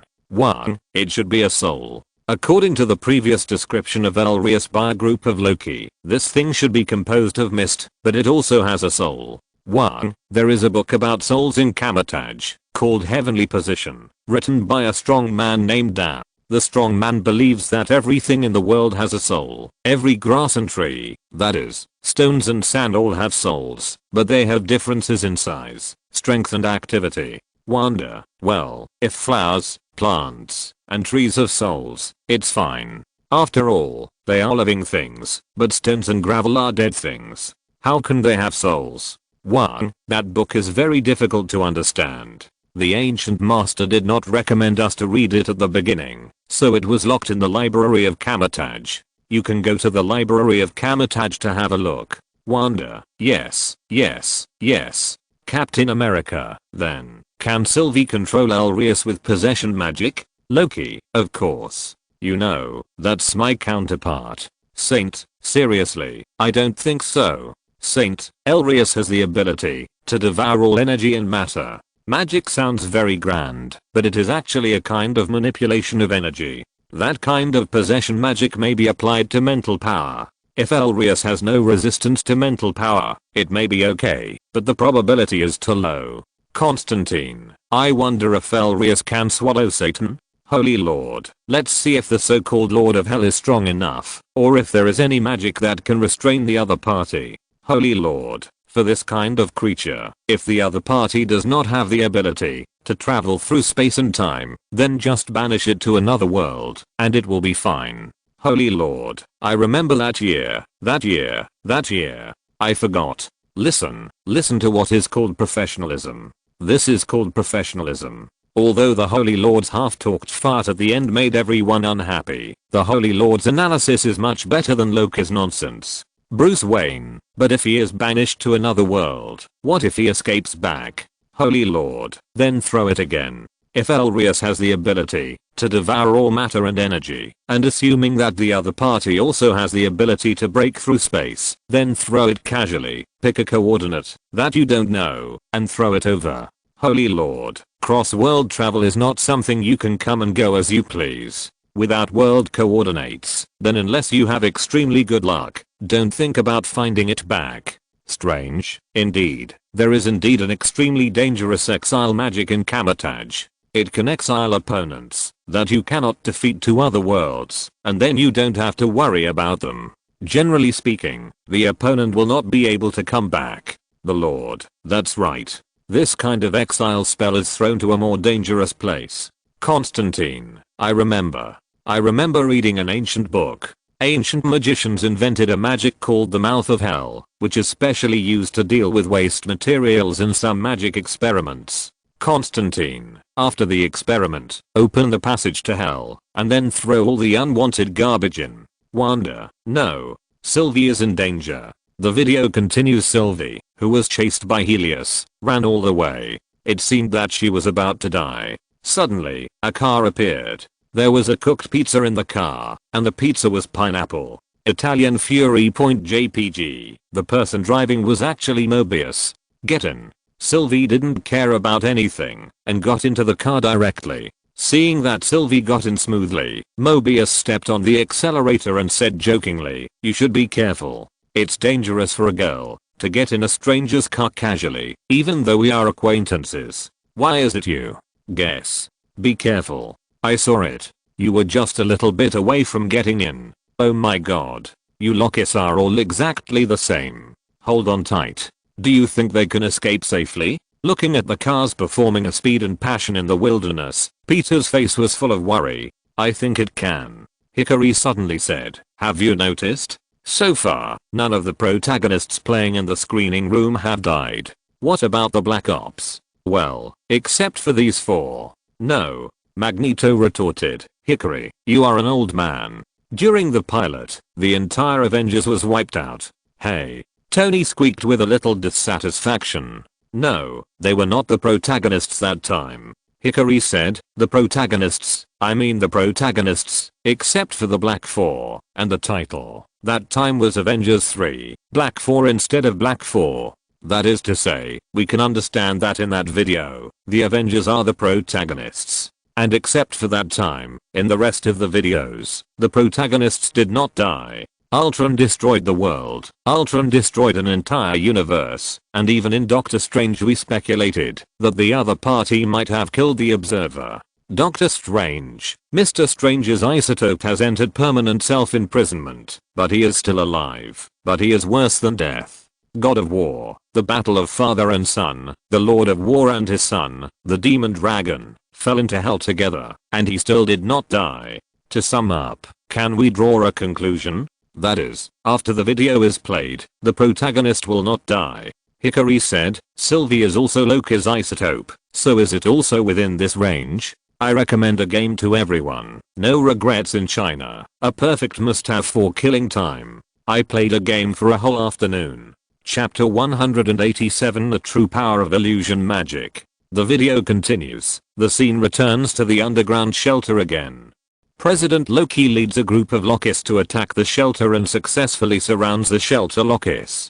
Looking at President Loki's sly smile, old Loki cursed angrily, "Fuck. You bastard. You are inviting wolves into the house." After hearing this, President Loki said, "We all agree that snakes are more appropriate than wolves. I have killed all these things." Little Loki took out his weapon and pointed the long sword at President Loki. "There is no difference in the way they die. Sorry, my majesty." Suddenly, Black Loki picked up his hammer weapon and controlled little Loki. "I betrayed you, and now I'm the king." Seeing this, Loki on the side always felt that this scene was inexplicably familiar. It seemed to have happened many times. Looking at the mysterious smile on Black Loki's face, President Loki stepped forward and said, speaking of this before President Loki finished speaking, more than a dozen Lokis behind him raised their weapons at the same time, looking like they were about to rush up and start a war. "You are kidding, right?" Black Loki was stunned and asked, "You are kidding, right? Please, what do you want?" President Loki spread his hands, and the word cunning was written all over his face. Black Loki shouted angrily, "I'm not bargaining. We originally agreed on it. I provided you with our location. You have to give us shelter and supplies. You give me the army, and I will seize the throne." Loki lowered his head when he heard this. It's so embarrassing. This Black Loki doesn't deserve to be called Loki with him. His brain is too stupid. You actually dare to believe Loki's words. Not only Loki, but also the guards beside Loki, little Loki and old Loki all looked disgusted and ashamed when they heard this. This guy's performance simply lowered Loki's average IQ. This deal is not good. President Loki said, "Let's change the deal. The army is mine, and the throne is also mine." After President Loki said this, all the Lokis behind him pointed their weapons at him in tacit understanding. "Hey, that's right. This is Loki." The arrogant expression on President Loki's face instantly turned into a complex expression of fear, anger, and a little bit of as expected. Surrounded by a bunch of fancy weapons, President Loki roared angrily, "You stupid and despicable things. Why did you betray me? We agreed on it. Because I'm Loki. Fuck." Loki couldn't bear to watch it anymore. It turns out that having Loki as a teammate is such a pain in the ass. He lowered his head and suddenly saw the crocodile Loki sneaking past quietly. "Why is there an alligator here?" President Loki saw the crocodile Loki and questioned. "He is a Loki. Original Sanctuary 3 Loki said in unison. At this moment, the crocodile Loki pounced and bit President Loki's wrist. When President Loki pulled the crocodile Loki off, one of his hands had already entered the crocodile Loki's stomach. President Loki seemed to have not reacted yet. 2 seconds later, he burst into a terrified scream. This scream seemed to be the last straw that broke the balance, the horn of war, the starting gun on the field, and with President Loki's scream, the melee began. In the shelter, a group of Lokis started fighting. Asgard dungeon. Loki covered his face in pain, as if he had no face to watch it anymore. It was so embarrassing, so shameful. This group of isotopes had completely disgraced Loki. It was a public execution. Now it was useless, even if his skin was as thick as a wall of dog heads. In the screening room, Peter tried very hard to hold back his laughter, but Tony didn't give Loki face and laughed without mercy. There are clear studies showing that laughter is contagious. As long as someone keeps grinning at you, there is a high probability that you will laugh along with him, even if you don't know what you are laughing at, but you just want to laugh. Tony's laughter was like a virus, infecting everyone in the screening room. It was the same in the screening room, and the people watching the live broadcast in their own worlds would not give Loki face and laughed so unscrupulously. "Loki, mortal. What are you laughing at?" "Peter, I remembered something happy." "Loki, what happy thing?" "Peter, I borrowed the power of Ultraman." "Loki, what are you, the rest of the mortals, laughing at?"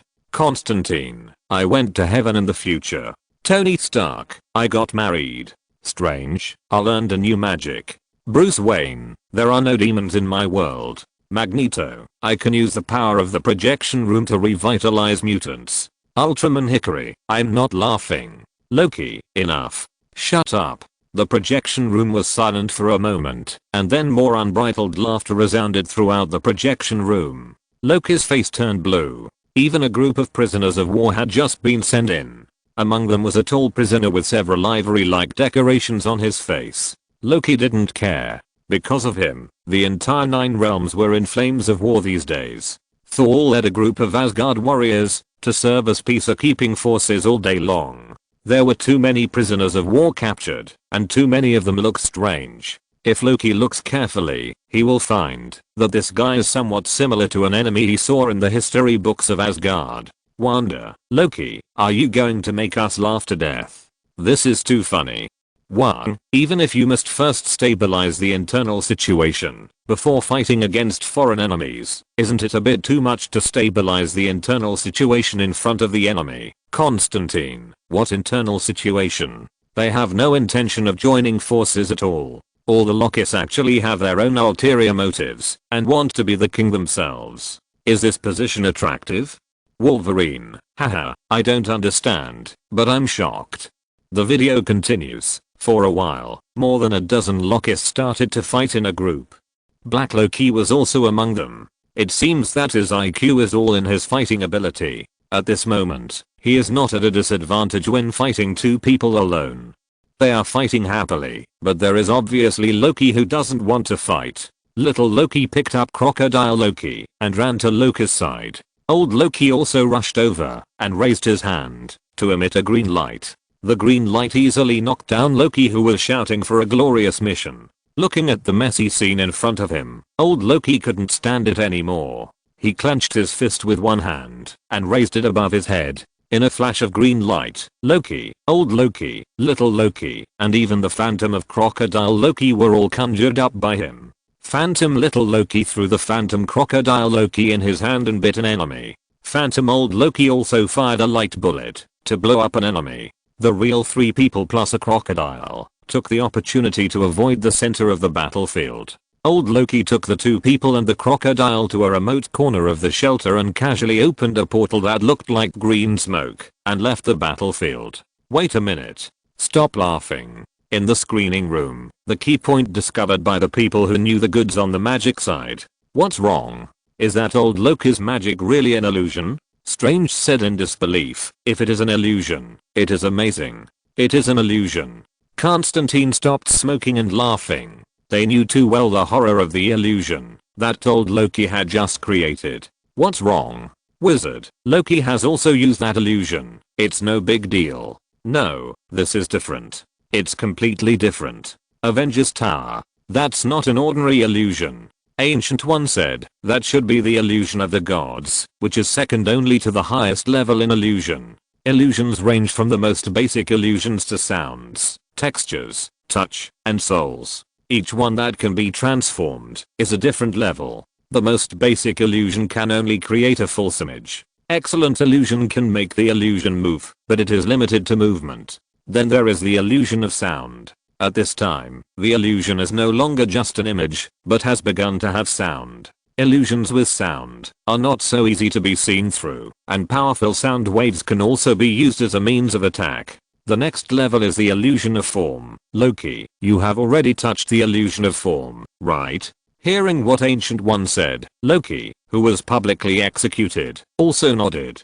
His development of his illusion magic is just the beginning. Loki can feel that there is indeed something in his body waiting for him to develop, but he is obsessed with assassination and dagger mastery, and illusion is just his auxiliary magic, so he has never practiced it well. The illusion of the illusion realm can create real physical forms. This is the real starting point of illusion. For example, the flames created can burn and have the characteristics of high temperature. The next realm is the realm of illusion, also known as the realm of illusion. The purpose of this realm is to make the illusion have a soul and achieve the point of being indistinguishable from the real thing. And the highest realm of illusion is to make the illusion real. directly create real objects. Ancient One said, for example, if you conjure a Thor's hammer, then this Thor's hammer is exactly the same as the real Thor's hammer. From appearance to power, they are the same. No way. Everyone didn't dare to believe what Ancient One said. Even Loki himself didn't quite believe it. But thinking back to the performance of old Loki before, everyone had to believe it. Those illusions were not only lifelike, but they could actually fight. This must be at least an illusion. It's not that the illusion is too weak, it's that Loki has chosen the wrong skill points. Chapter 188. In the screening room, Strange also explained to everyone the horror of the illusion that old Loki had just performed. It was almost indistinguishable from the real thing, with an illusion of physical texture, and this illusion was created by old Loki at will. This is too terrifying. Seeing old Loki's illusion magic, Loki's face finally brightened up. He was so embarrassed before, and he was finally able to earn back his face. Tony Stark, at LOKI, Loki, I'm very happy that you are now, but please remember that you are not you. You are still a weak chicken. Loki gasped when he saw this sentence, and the whole person almost didn't survive. Loki, that's right. Tony Stark. Loki, but as long as I practice magic well from now on, I can reach that level. After practicing for 1500 years, and then you will see the power of the #1 magician in the 9 realms. Oh, yes, yes, yes, you won't be able to see it. You are just a pathetic mortal. You won't even live to be 150 years old. After confronting that damn mortal, Loki felt much better. He was sure that his words would definitely make the other party so angry that his chest hurt. This is the wisdom of the god of trickster. Loki looked at the illusion still fighting on the screen, and his eyes couldn't help but reveal his desire for power. The power of magic. Loki raised one hand, and an ice cone emitting a chilling cold air quickly appeared in his palm. The terrifying cold air instantly made the entire single cell fall in white frost. Loki's mind moved, and a touch of green magic appeared in the ice cone. The next second, 3 projections appeared in front of him. They were old Loki, young Loki, and crocodile Loki. Loki dispelled the 3 illusions with his hands.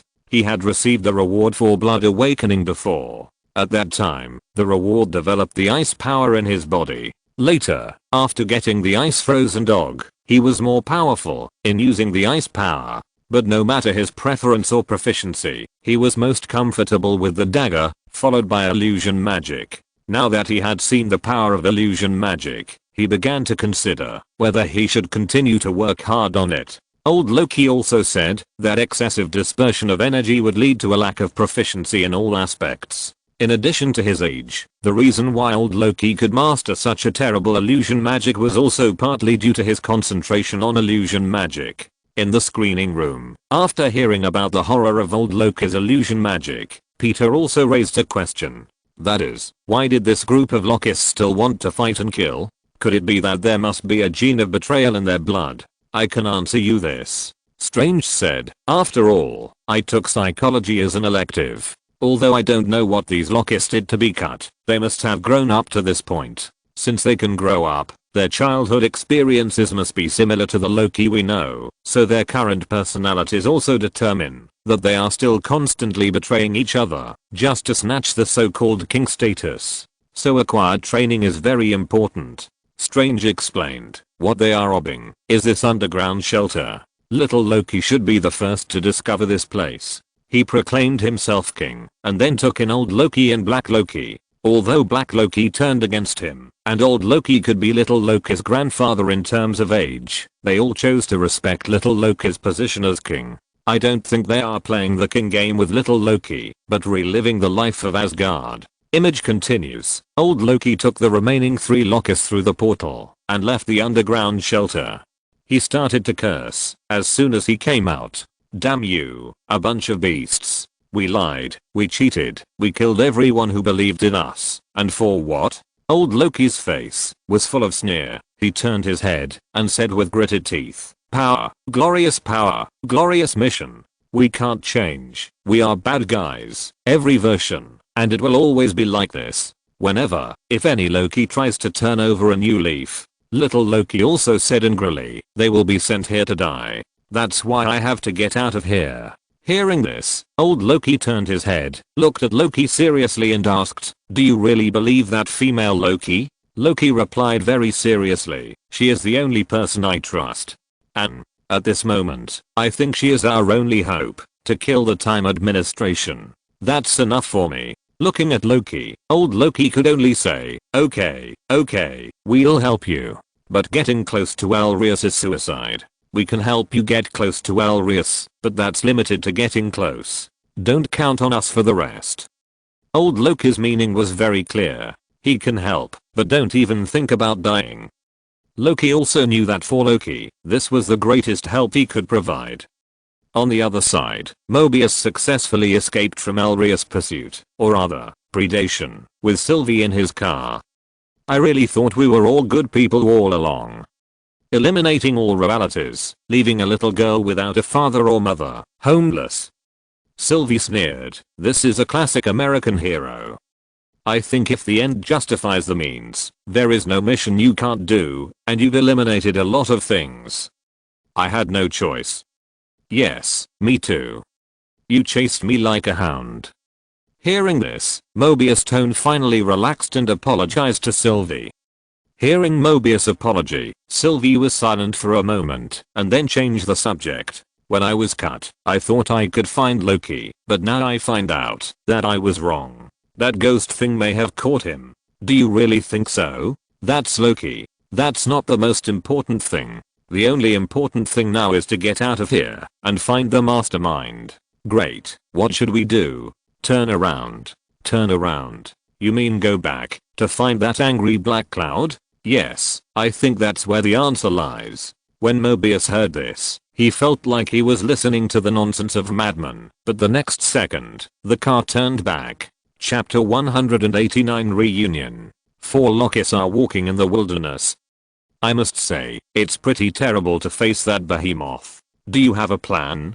Go in and find its heart or brain or something." Loki said, "Then, do it. That's it. The plan is simple, but it doesn't mean it's impossible. But that doesn't mean it's feasible." Watching Loki say his plan with a confident look on his face on the screen, the people in the theater didn't laugh at Loki at first, but really thought about whether Loki's plan also included other plans, such as selling old Loki and young Loki. When a person is stupid to a proper degree, you can't tell whether he is really stupid or just pretending to be stupid. If this was said by a reckless person, everyone would definitely believe it, such as Thor. If Thor said this, Tony would definitely believe it. But Loki, how is this possible? Exclamation mark. Isn't this just giving away your life? Elrius can devour all matter and energy, and even Loki's small body can't even fill the gaps between his teeth. Not only the people in the screening room thought so, but also Loki himself thought so. What exactly does that low-level Loki plan? The 2 Lokis in the Avengers building and the Asgard dungeon thought of this at the same time. They didn't want to believe that their counterparts were such a brain-dead reckless man. This was something that only Thor could do. Avengers building. "Good job, Loki. You're finally brave." Thor laughed and said, "We Asgardians should be like this. Even if we face an enemy that is countless times stronger than ourselves, we must bravely rush forward." "Haha, Asgard is going to take a pill," Loki said in his heart. "Loki, what are you thinking?" Loki smiled slightly, thinking that I would tell him what the low-level Loki was going to do, which I couldn't guess. If I tell him, wouldn't it prove that I'm the low-level Loki? Exclamation mark. "Just kidding. Captain, you think too much." Thor explained, "Loki must be planning to fight bravely, so he did this. This is the fine tradition of our Asgard." "Well, you big Asgard, you are going to take a pill." Everyone thought silently in their hearts. The video continues. The crocodile Loki roared softly. Seeing this, Loki thought that Loki finally agreed with his idea. Although the other party was a crocodile, it was also Loki. Look, it agrees. He is praying. Old Loki rolled his eyes and said, "He thinks we are all going to die." Before Loki understood the meaning of this, the instrument in the hand of the little Loki rang. The next second, a huge warship landed in the wilderness far away from them. Is that the legendary battleship number 173 that disappeared in the Philadelphia experiment? Tony saw the battleship and suddenly remembered the famous Philadelphia experiment. I always thought it was just an urban legend. I didn't expect that the entire warship was cut into the void by the Time Administration. The sound of the huge warship landing instantly attracted Elrias' attention. Old Loki told Loki that Elrias was always more attracted to big things, big noises, huge energy reactions, and huge bodies. Since this guy will rush to the largest prey first like ordinary animals, then this is our opportunity. That is, while Elrias' attention is attracted, we will lurk behind him and find an opportunity to attack. Faced with the overwhelming purple smoke, the crew members who had just been sent here were extremely panicked. First, they didn't know how they were teleported to this hellhole, and then they saw the overwhelming purple smoke sweeping towards them. Who wouldn't panic if this happened to them? The terrified commander directly ordered an attack. The warship was huge, but in front of Elrias, it was no different from a carp in front of humans. The warship opened fire, and countless shells blasted into the smoke, but nothing happened. Elrias can devour almost everything, and devouring gunpowder weapons is naturally a piece of cake. In that instant, the purple mist swept the entire warship. For ordinary people, Elrias' mist is like Sun Wukong's golden hoop against ordinary shrimp soldiers and crab generals. It's so painful to touch them that you will be injured or die. Humans covered by the mist will not even leave a complete corpse. Even their bones are devoured by Elrias. Elrias' attack did not last too long. It just walked around the warship, and all the creatures on the warship were devoured. The Loki who saw this scene was dumbfounded. He gritted his teeth and ignored the old Loki's white eyes beside him, trying to find a way out for himself. Well, maybe we should plan it carefully, right? Tony Stark, are you scared now? Loki, what's that? I'm shifting my strategy. The previous plan is still a little unsafe. As Loki, how could I really use such a low quality plan? Wanda, I really believed your lies. Just when Loki was scared to death by Elrias, a car drove out of the wilderness behind them. What is that? Generally speaking, it's a cannibal robber. Is there any other possibility? That's a cannibal pirate.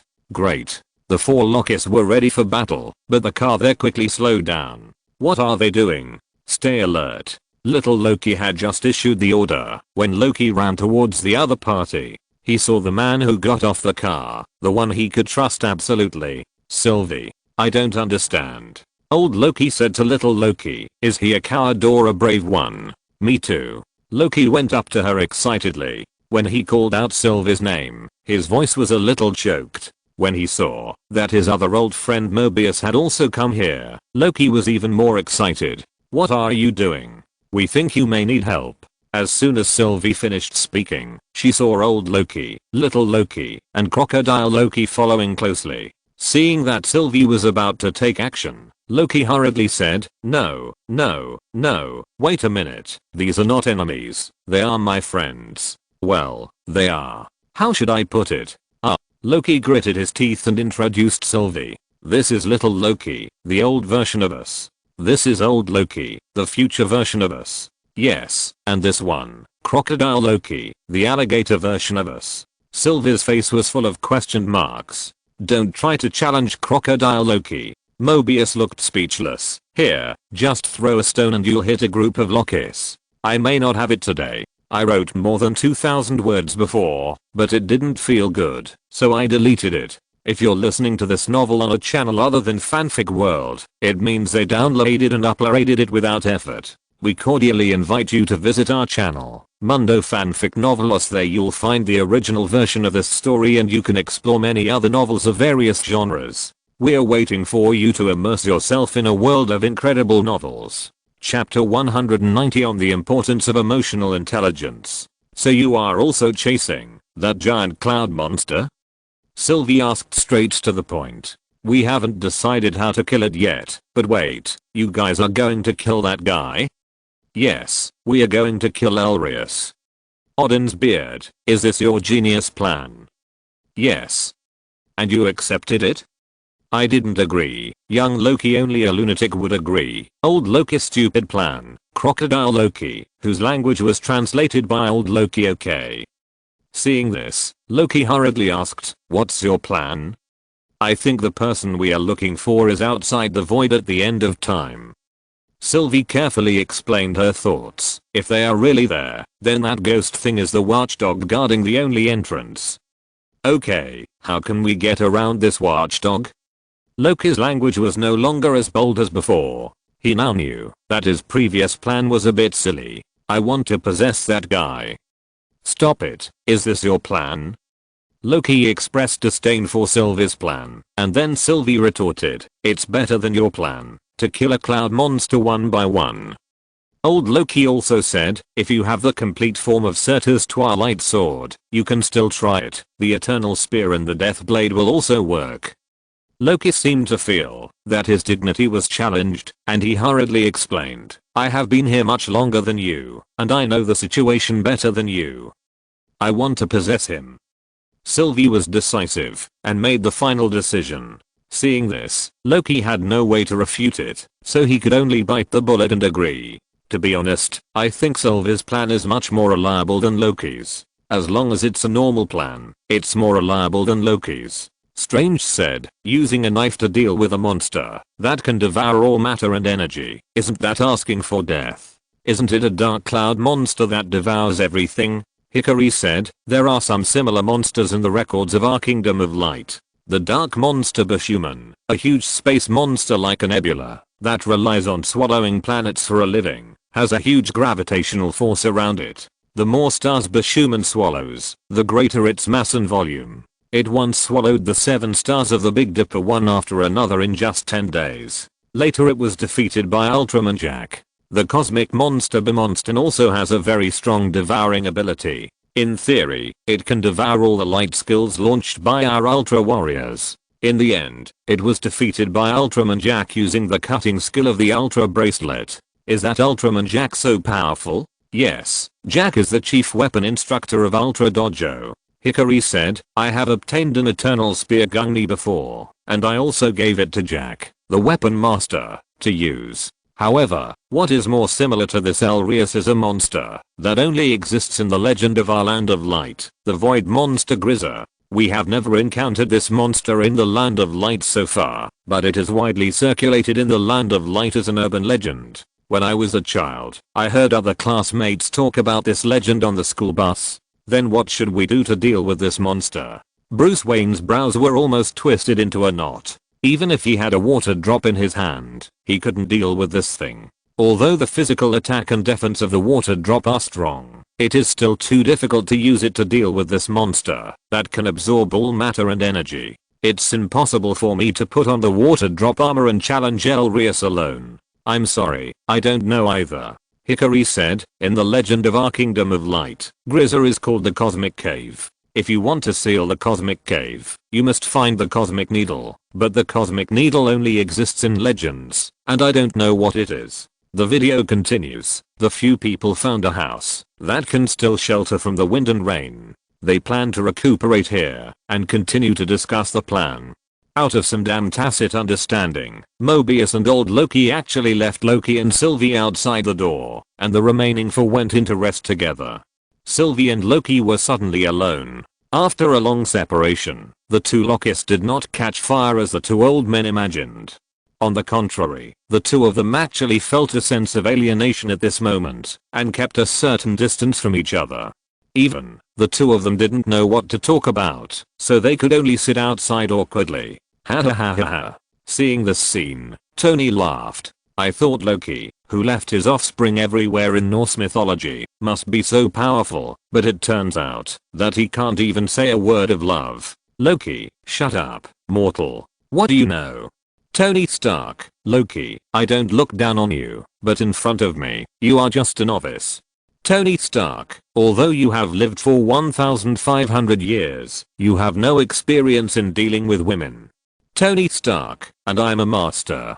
Tony Stark, after the live broadcast is over, I will teach Peter my lifelong experience in picking up girls. You can come and listen. I don't mind. Peter Parker, hey, I'm just eating a melon, right? Why are you dragging me into it again? Tony Stark, silly boy, I won't teach this kind of thing, even if others beg me to teach him. You have to grasp it. Strange, shut up, Stark. Peter should concentrate on his training now, instead of indulging in women. Tony Stark, cultivation is indeed important, but pursuing love is equally important. Strange, this is different. What good experience can a playboy like you have? Tony Stark, what you said is true. What I gave Peter are all extremely important life experiences. Besides, Peter obviously likes the little girl named Gwen, so of course I have to help him. Strange, I have to listen to you. I can't let you lead him astray. Tony Stark, okay. The video continues that two locusts sat there awkwardly and could only rely on talking about Mobius to relieve the embarrassment. That was enough to deduct the 3-bedroom and 1 living room. Just at this time, a gust of wind blew, and Loki shivered slightly. It's a bit cold. Sylvie also nodded and said, yes, I think so too. Loki thought about it, raised his hand, and conjured a blanket, and covered himself with it. Will the frost giants feel cold too? Seeing that Loki didn't seem to be pretending, but was really cold, everyone was completely unable to understand the current situation. Let's just think of it as Loki making up a lame excuse. Sylvie saw Loki spread a blanket on her, with a resentful expression on her face. If you want it, I can make one for you. Oh, there was a booing in the live broadcast room. Tony Stark, are you stupid? Sylvie obviously wants you to hug her.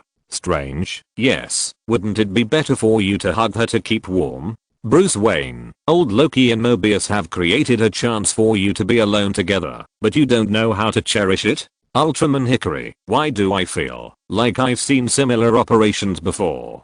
Ultraman Ace, it was Taro. The last time he dated that girl, the girl asked him to choose the place, and Taro took the girl to the Ultra fighting arena to watch the game, and even Taro himself later went on the field. Ultraman Hickory, yes, Tregia told us about this. I actually forgot about it. The video continues hearing Loki's words. Sylvie said slowly, then you might as well change a piece of clothing for me. At this time, Loki raised his hand and waved, and the blanket became longer and extended to Sylvie's body. The two of them have made some progress. The laughter of the crowd who saw this scene was a little quieter. Has Loki's illusion reached the realm of transformation between reality and illusion? Bruce Wayne suddenly said, this blanket obviously has a certain texture and can keep warm. This has gone beyond the scope of illusion.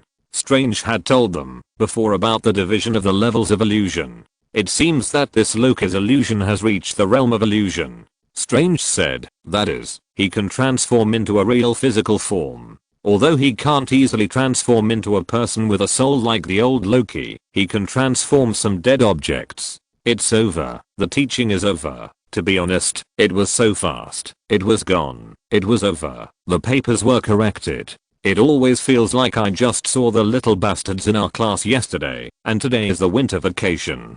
Chapter 191 Separation is always painful. Wanda, can you at least hold my hand? Oh, I'm so anxious. Peter didn't say anything on the surface, but he secretly wrote down these words in his heart. Maybe it will be useful. Avengers building. You are so stupid. I don't know who said the truth directly. Humph. Thor retorted for Loki. That woman is afraid of the cold even with a little wind. It's better not to have such a weak woman. Loki, there are so many beauties in Asgard.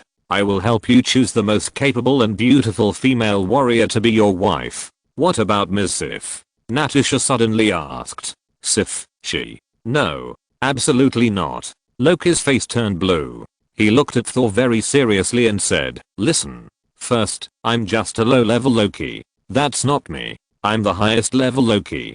Second, I have decided to fully tap the magic power in my body, and I will immerse myself in magic research for the rest of my life. Don't use those trivial things to disturb my practice. Yes, this is my brother, not the sick man on the screen, who feels cold when the wind blows. Shut up. The video continues. In an extremely awkward environment, the two can only think of ways to chat awkwardly. When they talked about the time branch created when they were on the satellite Radimans, it was easy to associate it with the reason that Mobius had said before that caused the time energy fluctuation value to explode.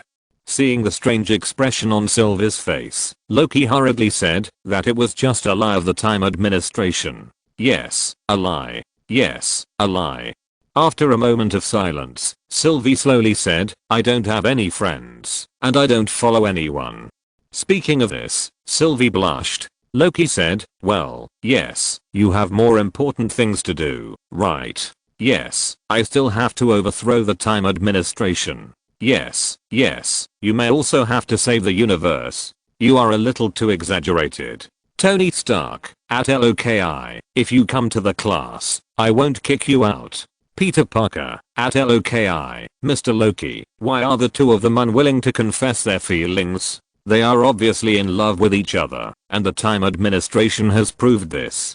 Captain America, that's right, suicide also requires courage. Miss Sylvie simply cut herself off. At that time, given her situation, cutting herself off was no different from suicide.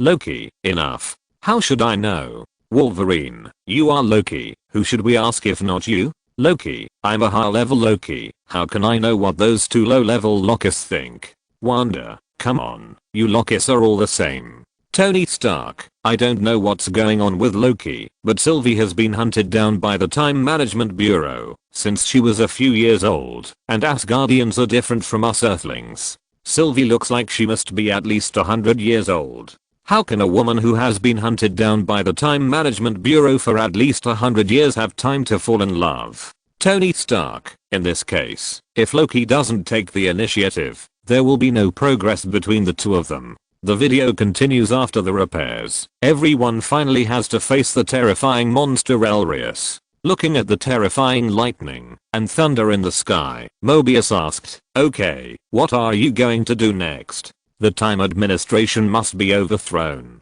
We don't know who created it, but that monster knows. When I was attacked by it before, I used possession magic to establish a connection with it. Although the time was very short, I still saw something. As long as the distance is close enough, I can completely possess it, and then I can find the mastermind behind it. It's a crazy plan, but compared to Loki's writing assassination and sending people to the head, this tactic is already very good. Sylvie took out the time controller that she had snatched from the female judge before and gave it to Loki.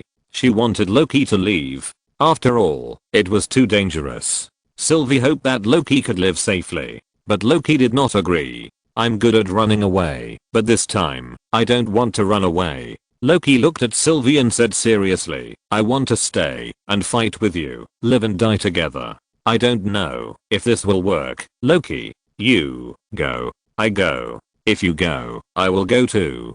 Loki expressed his attitude. Then, Loki handed the controller to Mobius, and someone had to be outside to meet him. Do you want to go with me? Mobius asked the remaining 3 Lokis. The Lokis refused. They said that the land of nothingness was their home. As long as they went out, they would be endlessly fighting and being hunted by the Time Administration. They had lived in the land of nothingness for many years and knew how to avoid being preyed on by Elrius. Here, at least they could be more comfortable. Why don't they leave? The worst result of going out is to be cut again. That's not necessarily true. Strange said, if they are caught by the Time Management Bureau, in addition to being cut, there is another way, that is, being trapped in an endless time cycle. This torture is undoubtedly worse than death. And besides the endless time cycle, these Lokis are not invincible. The video continues. Little Loki, Crocodile Loki and Old Loki are all leaving. They said before that they can only help them get close to Elrius, and they don't care about the rest. Little Loki gave his weapon, a flaming sword, to Loki. Good luck to you. Mobius opened the portal back to the Time Management Bureau. What are you going to do after returning to the Time Management Bureau? It's simple. Mobius said with a smile. Burn it to ashes. This sentence is exactly what Loki said to Mobius after he was caught in the Time Management Bureau. Before leaving, Mobius reached out his hand to Loki. Loki looked at Mobius and gave him a hug. Goodbye, my friend. Loki knew that this farewell might be a farewell forever. When the branch appears, it will be our chance. Loki and Sylvie observed Elrius. Damn, I was just feeling sad because the teaching mission ended and we had to part. But now I see that the person I like has a partner, which makes me feel even sadder. I can only dilute the sadness with more sad things. Fuck. The next chapter is the famous scene of old Loki. I don't know when the next chapter will be. I feel sad now.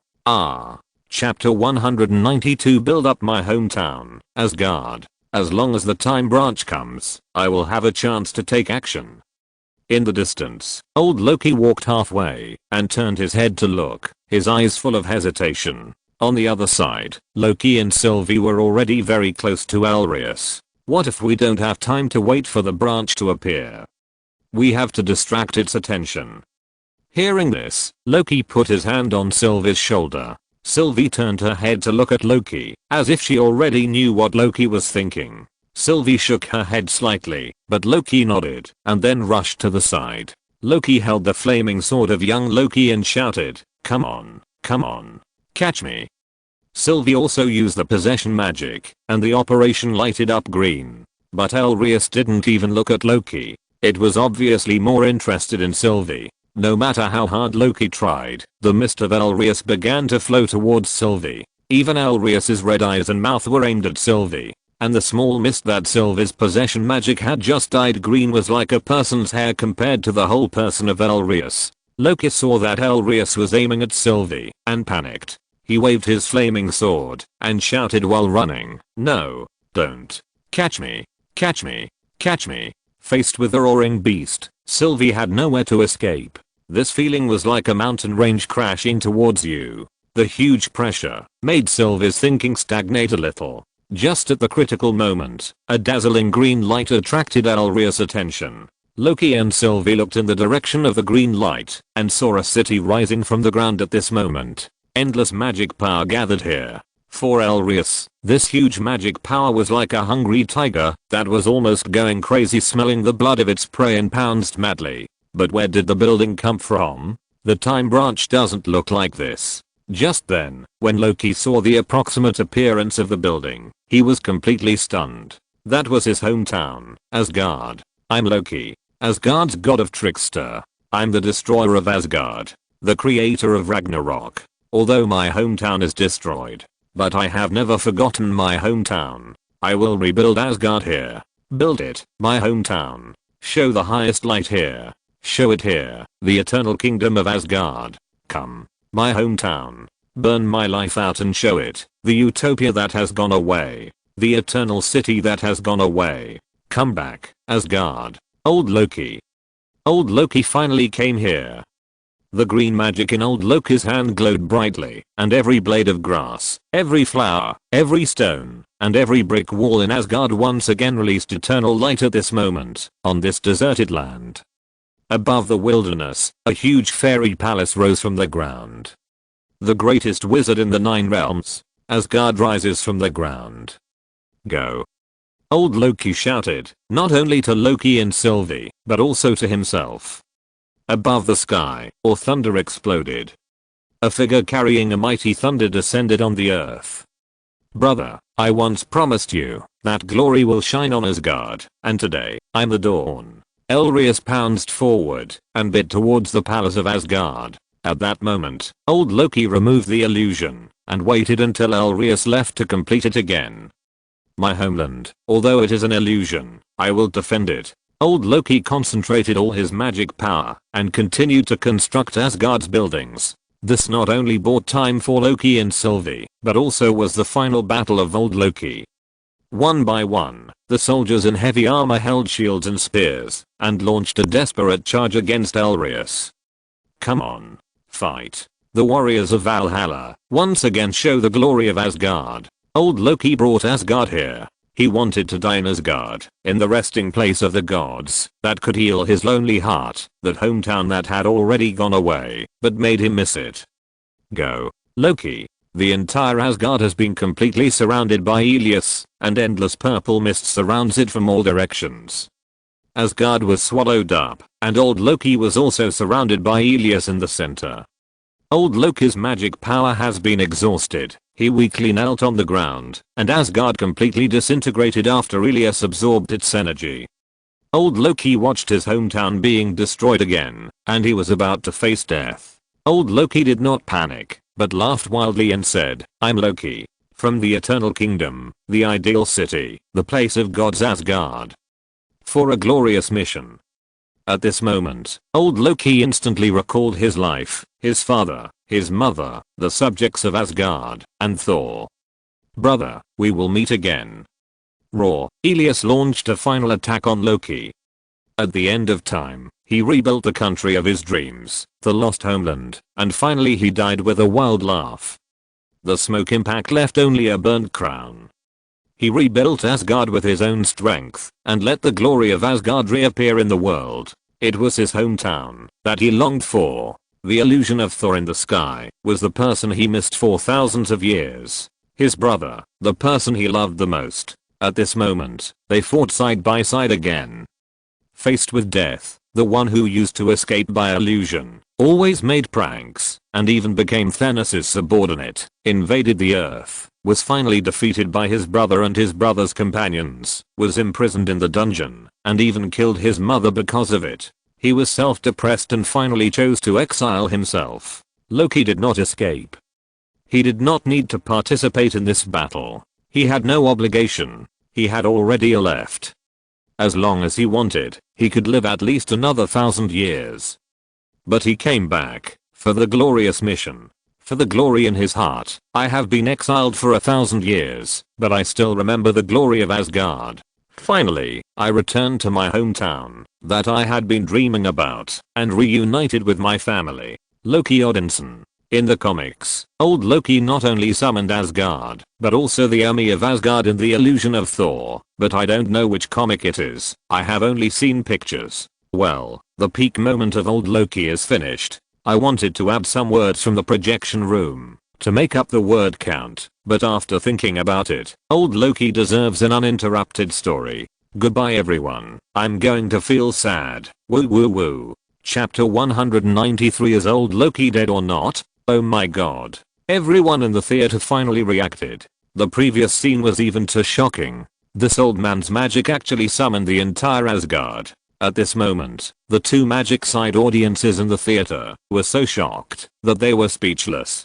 After a long time, Strange said, although this old Loki may have lived for no less than 5,000 years, to achieve that scene is not as simple as having enough magic power. Not only do you need to have a sufficient understanding of illusion magic, sufficient imagination and memory, but you also need to have enough courage. Strange said, old Loki has been exiled for thousands of years. Under such circumstances, he can still completely transform the entire Asgard.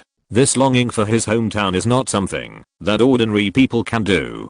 Besides, he directly summoned Thor and the Asgard guards. This is no longer as simple as a simple illusion. I just observed carefully that the faces of each Asgard god are different, and they are vivid. This is no longer a simple phantom god. The old gentleman's realm in illusion is probably already reached the legendary transformation of the virtual into the real. Wonder, transforming the virtual into the real. Is this really possible? I can't even do it with my chaos magic. Strange, the power of chaos magic is more than just simple destruction, and your potential is far beyond your imagination, but that old Loki may have really reached the realm of turning the virtual into the real. Strange, it's just that the opponent is a monster like Elias who can devour all matter and energy. Ordinary attacks are just a snack for Elias, so old Loki chose to summon the huge Asgard to attract Elias' attention. Strange, if it were in the outside world, old Loki would be an entire Asgard. 1. I always thought that illusions were just third-rate tricks, but now it seems that I was actually sitting in a well and looking at the sky. 1. In Camotage, few people practice illusion magic. We think that illusion magic is stronger than tricks, and even like tricks, it is just a means to mislead and confuse the enemy. There are not many practitioners of the Wind of Vatum who can deal with illusions. Now I have been taught a truth by this old gentleman. 1. That is, there is no weak magic, only weak people. Constantine. Indeed, I once knew a witch doctor who only practiced two kinds of magic in his life. One was soul summoning, and the other was healing pain. But the old witch doctor had practiced these two kinds of magic to a superb level, and I have never seen a disease that he could not cure. Constantine, if the old witch doctor had not passed away, I would not have to worry about my cancer. Bruce Wayne, not only magic, but many things, as long as you keep persisting and are willing to work hard. can have a magical effect of turning decay into magic. Wonder, I thought that chaos magic was invincible, but now it seems that I'm still far away. Holy Lord, that kind of illusion magic is indeed very interesting. In our world, there has been no similar magic. If there is a turnaround, I might consider further studying in this area. Strange, after a little bit of analysis, the magic power in old Loki's body is probably no worse than some ordinary Skyfathers. Maybe not as good as the Ancient One and the God King Odin, but not much worse than ordinary Skyfathers. So, Loki, so what? Strange, so I'm worried whether Loki and Sylvie can succeed. As soon as Strange said this, everyone realized it. Yes, even old Loki couldn't last 2 rounds in front of Elrius. Can Sylvie and Loki really do it? The video continues. Sylvie and Loki joined together. Looking at the familiar cyan gold palace, Sylvie couldn't help asking, how did he do it? I think we are stronger than we thought. Go. Old Loki's voice echoed throughout the wilderness. Hearing old Loki shout, Sylvie took Loki's hand. What are you doing? Loki was surprised. Sylvie shouted, possess it. Let's do it together. But I don't know how to possess. You know. Because we are all Loki. The two Lokis looked at each other and walked towards Elrius. Elrius was still obsessed with devouring Asgard created by old Loki and didn't notice that Loki and Sylvie had already come into contact with its smoke. It is feasible in theory, but it is not so easy to implement in practice. The smoke dispersed by Elrius still has the ability to devour matter and energy. Sylvie and Loki showed painful expressions on their faces at the same time. Under the pressure of crisis, Loki finally broke out his potential and learned the magic of possession without a teacher. Under the combined efforts of the two Lokis, with a sound of sure, a green light lit up, like lightning, and the purple mist in the sky turned green. Elrius' huge body and hideous face instantly drifted away with the wind and disappeared. Sylvie finally smiled when she saw the surprise in front of her. Open your eyes, we succeeded. Elliot's body spread out, revealing a castle standing in the void. Loki and Sylvie looked at each other, then took firm steps at the same time, and walked towards the void castle. Are we finally going to fight the mastermind behind the scenes? Seeing the void castle, everyone became excited. They all wanted to meet the mastermind who could control the timeline. It's a pity for that old Loki. Not necessarily, maybe he also escaped through illusion. Tony said, after all, Loki always survives. This is what old Loki said himself. Are you saying that old Loki once again faked his own death through illusion? That's right. Wanda, yes, before he died, he released a magical light from his hand. Holy Lord, I don't think it's likely. Since he could run, why did he have to run at the last moment? Can't he just run away? Wolverine, maybe he wanted to buy more time for Loki and Sylvie. Strange, no. Strange, old Loki's cape had already shattered before he was devoured by Elias. Strange, I remember it very clearly. I originally wanted to write an Asgardian style funeral for old Loki, but after reading it carefully 3 times, I realized that old Loki's cape was indeed shattered first. I'm also afraid that old Loki will be resurrected in Loki season 2, and I'll go to the basement to make fun of him again, so I decided not to say it. Chapter 194, King Ao's Theory of Time, Entering the Castle. Holy Lord, the strength of the body is different, so the speed at which Elrius devours it is naturally different. Just like the same flame, the speed at which a piece of wood and a piece of stone are melted is definitely different. Holy Lord, in front of Elrius, Loki's body and Loki's cape, although the strength is different, are just like wood and stone in front of the sun. They will be burned to ashes, but the speed is definitely different. Magneto, yes, if the old Loki really has such a strong power, why doesn't he just stay and help his 2 young counterparts? If the future me has a strong power, I can still help the current me to fulfill my long cherished wish. To save the mutants, I will never give up. Loki, humph, stupid demon, I'm Loki, and that old Loki is also Loki. Our Loki will never die easily. Loki, in my opinion, the Loki whose neck was broken by Thanos on the spaceship, was just an illusion. King, you can give up on this. The theater has certified that Loki is indeed dead. Loki. King, Loki, if you ask me, you should stop practicing both magic and martial arts. Just pick one of martial arts and magic. Strange. Yes, you can't beat Thanos with your close range dagger stabbing, and your illusion magic is only half baked. You should practice illusion magic well. Strange. To tell you the truth, you in our world were once hung up and whipped for half an hour by me. Loki. Impossible. Absolutely impossible. Loki, Loki, am invincible. Strange. Right. King. Right. Tony Stark. Right. Hulk said you are absolutely right. Image continues after walking an unknown distance. The two Lokis arrived in front of the castle. This castle was built on a floating boulder, and there were a lot of floating stones on the boulder. And outside this huge rock, there is a pure white halo. The moment he saw the halo, Hickory suddenly said, I have a feeling that the halo is the timeline.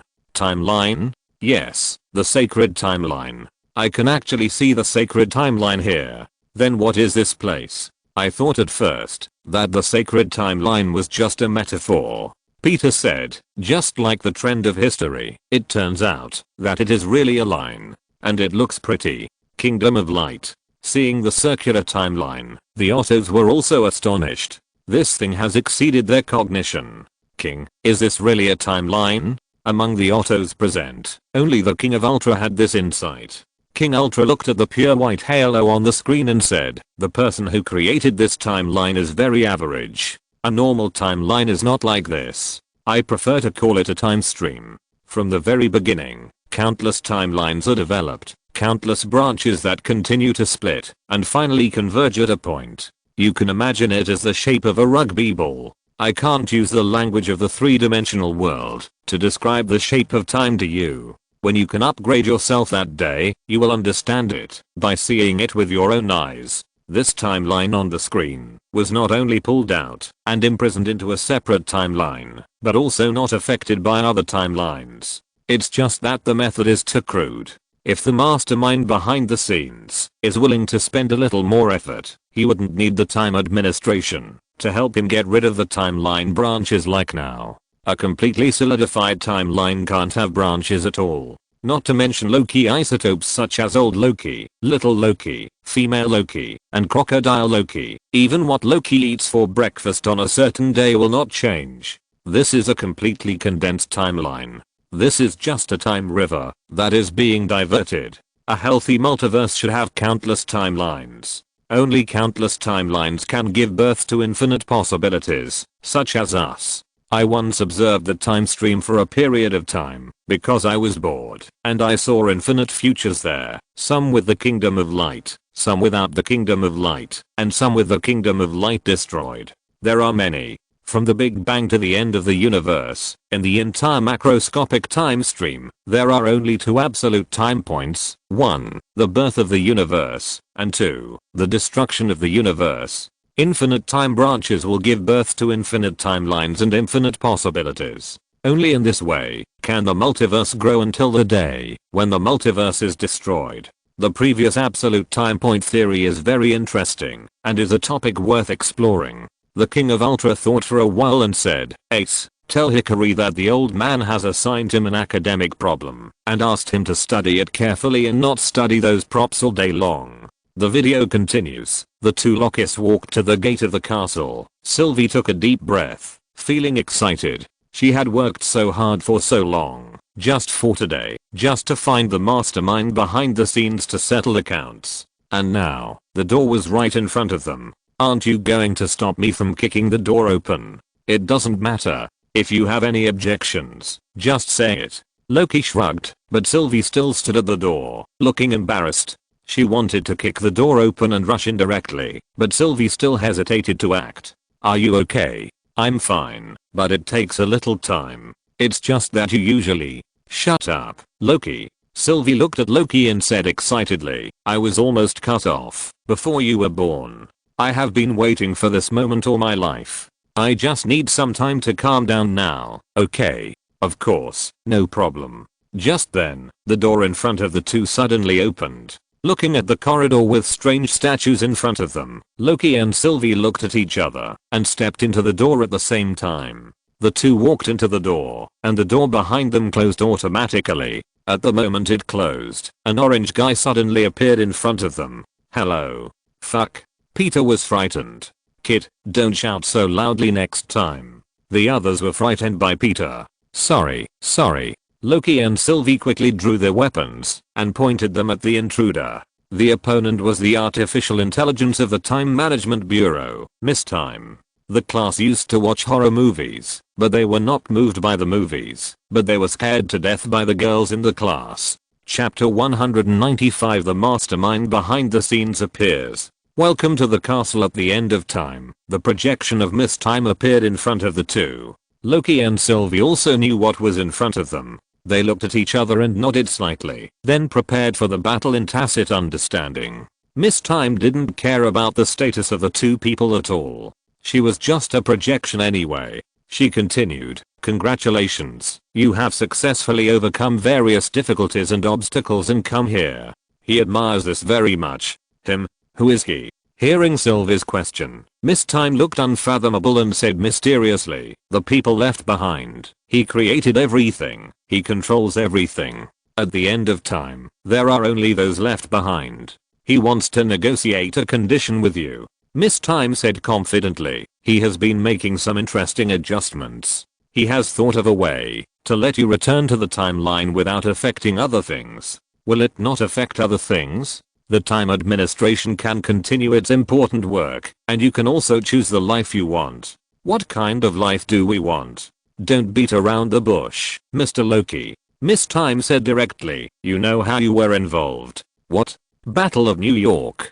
Miss Time looked disappointed, and she said in a seductive voice, don't you want to defeat those hypocritical Avengers? And you can get much more than that. Miss Time's voice suddenly lowered, as if a devil was whispering in her ear. You can kill Thanos in return.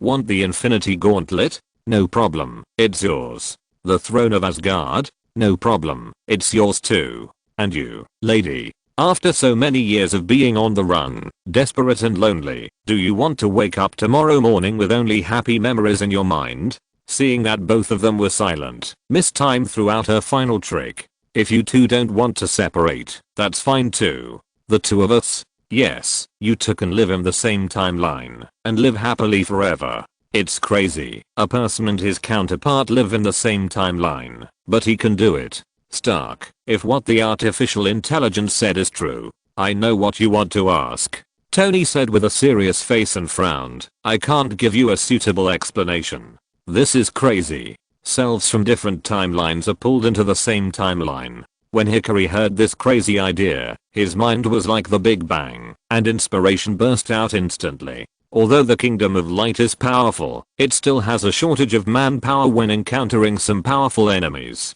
If people from different timelines can really be in the same timeline, then when there is a shortage of manpower, can they pull Ultraman from other timelines to help? If so, can they catch themselves from other timelines and study them together? Exclamation mark. Woo woo woo, a group of people working by themselves, then retirement is just around the corner. Great. Finally, I can go out for a walk. I've always wanted to go to our planet. However, the timeline seems a bit difficult. How about trying to pull people from the parallel universe first? The video continues. Although it sounds like a madman talking nonsense, he can really do these things. All of these can be realized. Everything. All your dreams can come true. You can get everything you want and get what you want together. The muscles on Sylvie's face trembled slightly, and Loki lowered his head and said nothing. It can be seen that Sylvie and Loki were both tempted by Miss Time's proposal. With such generous conditions, who can't be tempted? Sylvie took a deep breath and said, what you said is all false. This can't be true. Loki made a final decision. From now on, our destiny is written by ourselves. The two knew that they couldn't listen anymore. If they listened anymore, they were not sure if they could resist such a strong temptation. Oh, in that case, I wish you good luck. Miss Time disappeared. They were afraid too. Strange said. Sylvie was also afraid that she couldn't hold on, so she interrupted Miss Time's recruitment. This also shows that their intentions are firm enough. Yes, to be precise, Sylvie's desire for revenge against the mastermind is stronger. Strange said, in fact, the essence of belief is strong desire plus almost paranoid self-confidence, because the strong desire for revenge caused by the suffering Sylvie has suffered over the years has made Sylvie desperately aim at the mastermind. Many times people can't hold on because their desires are not strong enough. Just like if you are asked to do high intensity fitness for a year, you may not be able to hold on, but if you hold on for a year and give you $100 million, you will definitely be able to hold on. Of course, except for someone who has never been poor. Tony didn't say anything. He watched this operation, and the faster he went, the more he felt that it was his own work. Super technology, bad personality, trying to control something in his own hands, and an artificial intelligence butler, and the protagonists of this timeline are still the Avengers. This is simply a replica of myself. In the end, Loki and Sylvie would not deal with one of their own isotopes. Image continues, the one left behind. What does that mean? It doesn't matter. No matter who he is, he won't live long. The two walked into the hall and found 3 stone statues standing here, and 1 stone statue had been broken. The 3 stone statues were the 3 time guardians. Just as the two were investigating the situation, the door of a secret room suddenly opened, and 2 Lokis pointed their weapons in the direction of the door.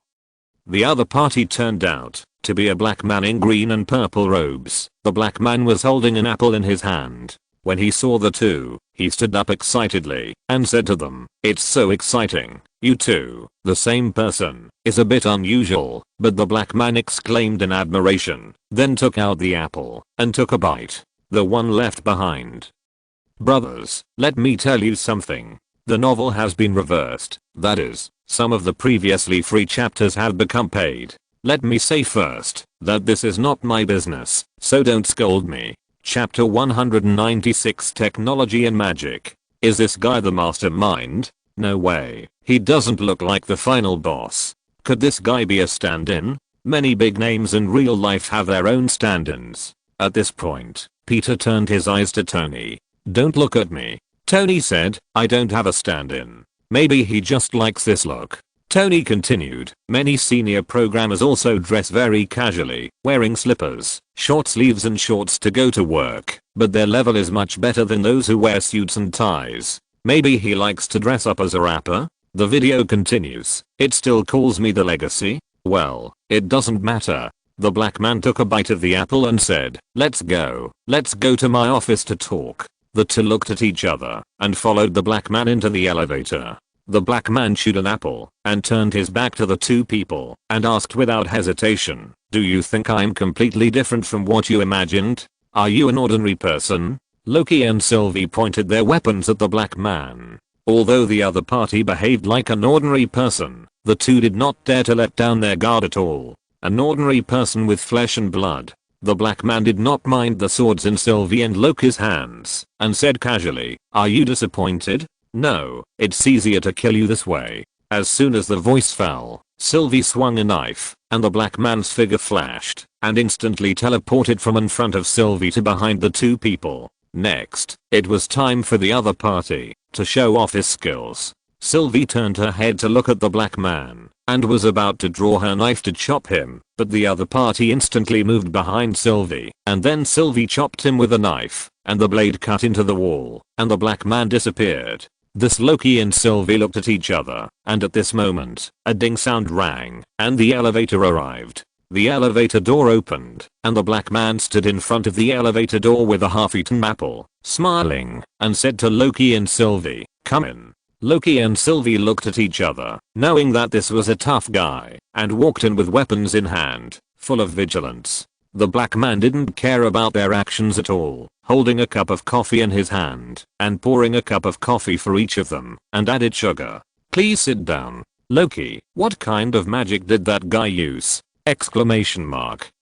In the dungeon of Asgard, Loki saw that his two isotopes were teased like mortals who were teased by his illusion magic, and he felt bad.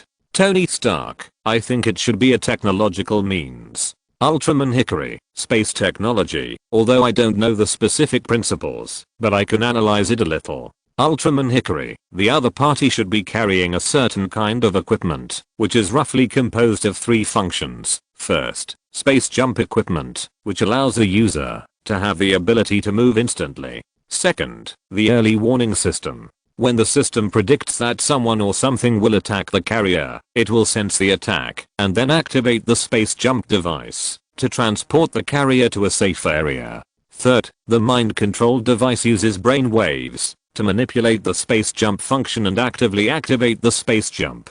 Peter Parker, this is too amazing. Ultraman Hickory, Peter, you have seen the time controller more than once, so why are you so surprised by a mere space jump device? Peter Parker, well, it's mainly because this black man has a stronger expressiveness. The highlight of the time controller before was only used to bully people, but this space jump device looks very powerful. Ultraman Hickory, but Peter's words reminded me that considering the opponent's situation, there is another possibility, that is, the time controller. The opponent uses a time controller to manipulate his own time to avoid all damage. Ultraman Hickory, it's just that the macro operation requirements are relatively high. I'm more inclined to believe that the opponent carries a space jump facility. Strange, whether it is magic or technology, it is amazing. Strange, I think that, whether it is magic or technology, they are all an exploration of the laws of the universe, and they are the same when they are developed to the extreme. What technology can do, magic can also do, and the effect that magic can achieve, science can also do. Strange, just like Wang's food making technique, although it looks magical, it can suddenly produce water and bread, but technology can also directly synthesize food.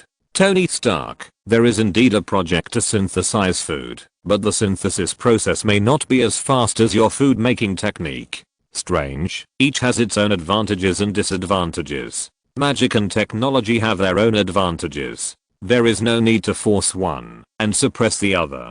The projection that can be released by illusion magic can also be released by the current holographic projection equipment. Loki, what are you talking about? You are a third-rate magician. The pinnacle of illusion is to turn the false into the real. Can technology do it?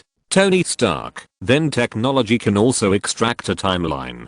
Can your illusion magic work? Tony Stark, and that Elrius was also trapped in the void by an ordinary person without any magic power using technology. Holy Lord, this time, I stand with that little god.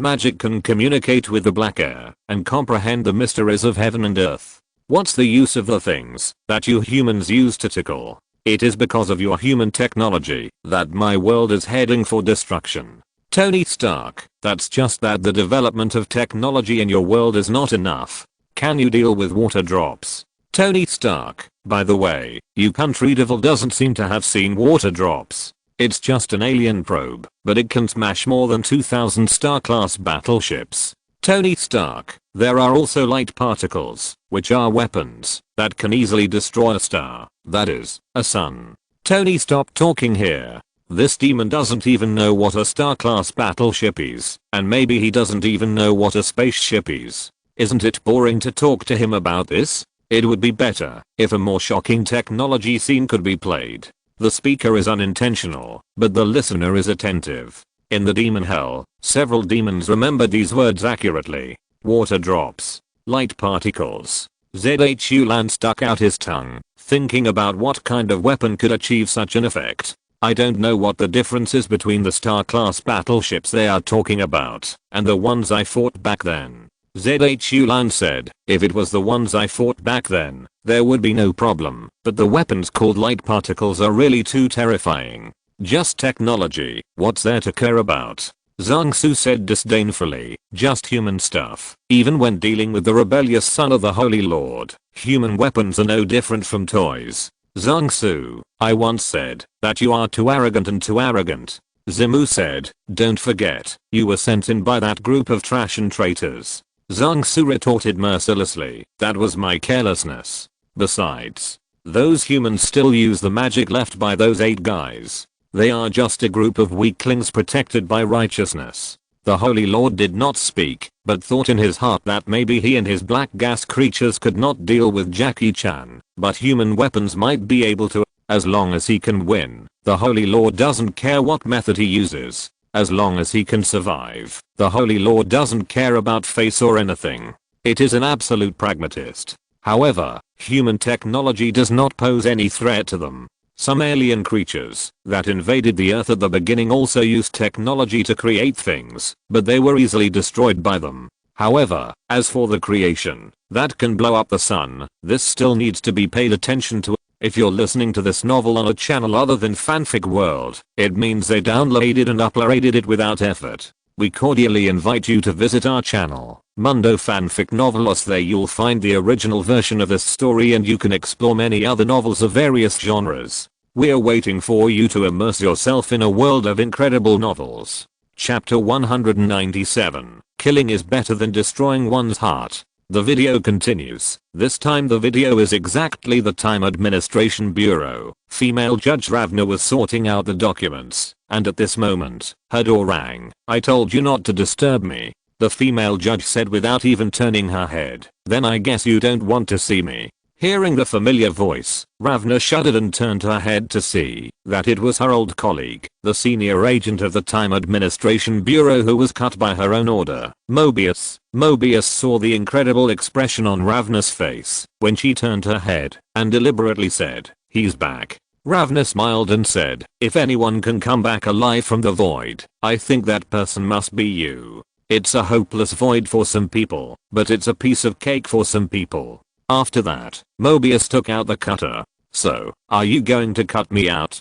"Great, that's a great idea," Mobius said excitedly, "but my standards may be a little higher than yours when it comes to treating close partners." Hearing Mobius mocking her, Ravna could only say, "I'm sorry, Mobius. I can't let you hinder our mission." "Mission?" Mobius didn't understand why the other party was still being stubborn, and he exposed Ravna's lies without hesitation. "The Time Guardians are all fake. We are all time criminals. What mission do we have? All this cannot be meaningless. That's why I cut you out." After saying that, Ravna immediately raised the communicator in her hand and said, "Hunter D90, come to my office immediately." "Sorry, Ravna, you may be disappointed." As he spoke, Mobius took out a small note from his pocket and then read aloud the content on it. "Franklin D. Roosevelt High School. We know your secret." Hearing Mobius' words, Ravna finally panicked. "What did you do?" At the same time, Roosevelt High School on a certain timeline.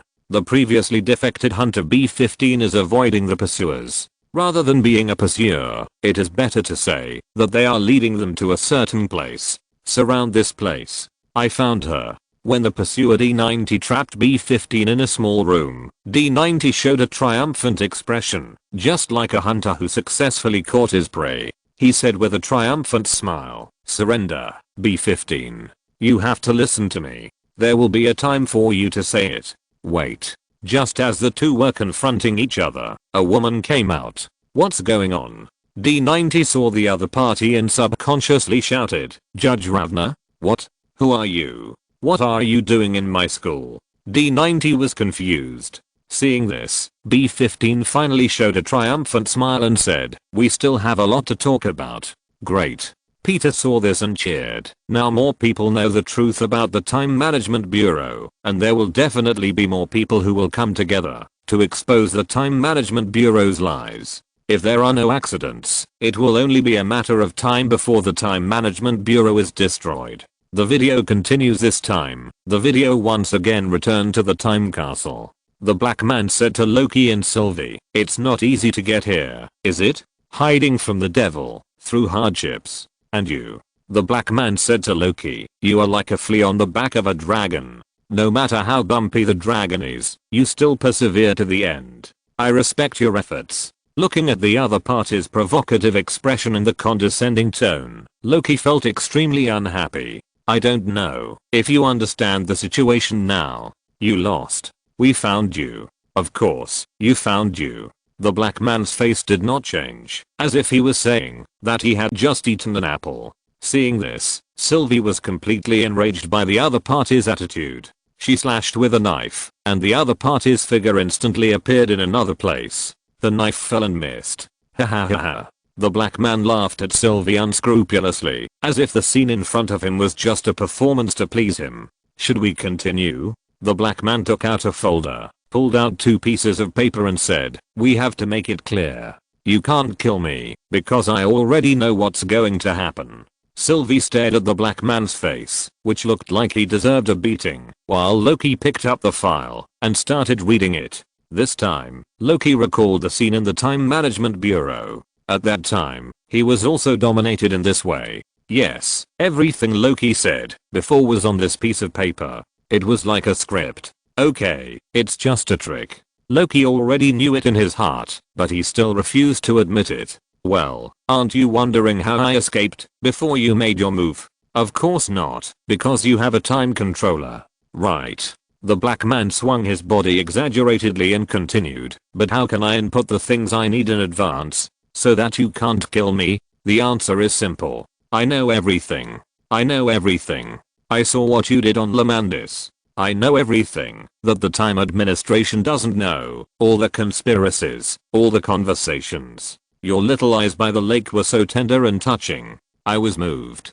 Hearing this, Loki and Sylvie began to panic. They knew that, even if the guy opposite them was not omniscient, he was at least an absolute ruthless character. Knowledge is power. This guy has mastered so many secrets. I'm afraid that he can predict the future. Sylvie took a deep breath and said, "No, we broke your rules of the game, so we were able to come here." Hearing Sylvie's words, the black man said seriously, "No, you are totally wrong. Every step you took to get here, Lamandis, the land of nothingness, I have paved the way for you." The black man laughed more happily, and he said the most murderous sentence, "You just walked here." Recommend a book man is reviving. Solo killing the trickster at the beginning. The author is an old friend who has shared joys and sorrows with the author. They wrote infinite horror fan fiction together in 2016 and 2017. Of course, none of them have been put on the shelves. Readers who like the mysterious revival can go and have a look.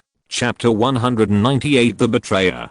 Strange, I know what you mean, but you have to know that in an excellent drama, the confrontation between the protagonist and the villain is also very important, and those dead villains are just extra strange. Didn't finish his words, but everyone understood what he meant. Peter was so shocked that he was a little dazed. Soon, his face flushed as he asked, he just came to watch a show. He spent so much effort, destroyed countless timelines and countless people's lives, just to watch a show. Strange said bitterly, "No, he didn't, did he? No, I mean, maybe the other party didn't spend much effort at all." The video continues. The rest are all here. The black man handed a pile of files to the two of them and said, "Everything is here. Everything that is about to happen. This is the only possibility for things to develop. Then why are we here? Really?" The black man deliberately showed a look of surprise on his face. He said, "You know, without self-transformation during the journey, you can't reach the end at all. These things must happen. The mission can only be accomplished if everyone has the right ideas." Loki lowered his head and asked, "So this is all just a game? All of this is your manipulation? It's interesting that you would think so, Sylvie." The black man suddenly shouted loudly, "Can you believe this guy? Don't listen to him." Loki and the black man said this in unison. "Do you think you still have the ability to trust others? This guy really makes me angry." Wolverine was so angry that he threw the wine glass in his hand to the ground. The professor looked at the glass with some distress. Although the glass was not valuable, it was very commemorative. "Charles, you are a smart man. Please help me analyze what they need to do to defeat that bastard." With a smirk on his face, Charles was helpless when he heard this. "I'm smart, but I'm not omniscient. How can I know?" I think, in that situation, unless the other party does not intend to live and chooses to commit suicide, I really can't think of a way. Charles still said seriously, "If I were there, I might be able to try to control the other party's mind. The possession magic of the two Lokis must have physical contact. Now they can't get into each other's body at all. Then tell me why he brought Loki and Sylvie to him? Maybe for fun." Charles said, "The other party is at least a strong man who has the power to control time. No matter whether it is technology, magic or superpowers, the other party can play with time. There is no doubt about this, so the other party may be too bored to live and do this." The video continues. Return to the Time Administration again. Mobius is confronting the female judge face to face. "I think people should know the truth. For example, the Time Administration is a lie. But what if this lie is necessary? Ravna said anxiously. Someone created the Time Guardians. They created this whole place. They gave us a purpose. I must believe that they have a reason to do this. No, because I saw those people who were cut by the cups and the horrible reality that awaits them. Everything we did was unnecessary. Do you know what would happen if we didn't cut the timeline? What? Chaos and death. I think it's freedom. The female judge laughed disdainfully. Only one person can have free will, and that's the person in charge of all this. After that, the female judge ignored Mobius and turned around to continue collecting and sorting documents. Mobius mocked the female judge. She said nice things, but she let herself die. Mobius wanted to know what happened to her. Mobius and the female judge had a big argument over who betrayed whom. Mobius insisted that people's free will should not be plundered, but the female judge had no intention of continuing to argue about this issue. Where are you going? Seeing the female judge open a golden portal, Mobius stepped forward to stop him, but the female judge instantly took away his weapon and kicked him away. The female judge took the cutter and did not do it. Maybe it was because Mobius could run back once and then run back a second time. It was meaningless to cut him again. Maybe the female judge did not have the heart to cut Mobius again. She closed the cutter and turned away.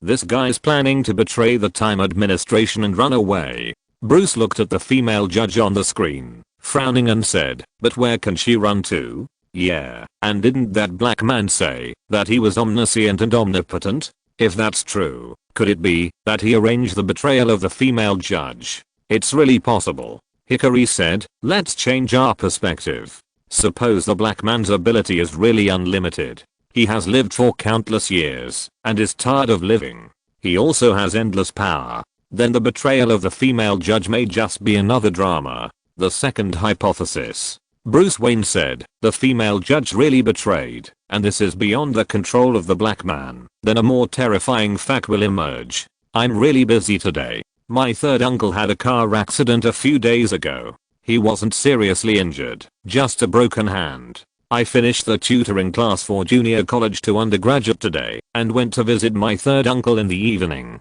I wrote it in a hurry. Chapter 199 Kang's story. What? Don't stop updating. Tell me. That is. Bruce took a deep breath and said, there is another existence that is as powerful as the Time Administration. What you should pay attention to is that the other party has been packing up documents before leaving. Bruce Wayne said, obviously, this is preparing a gift for her new master.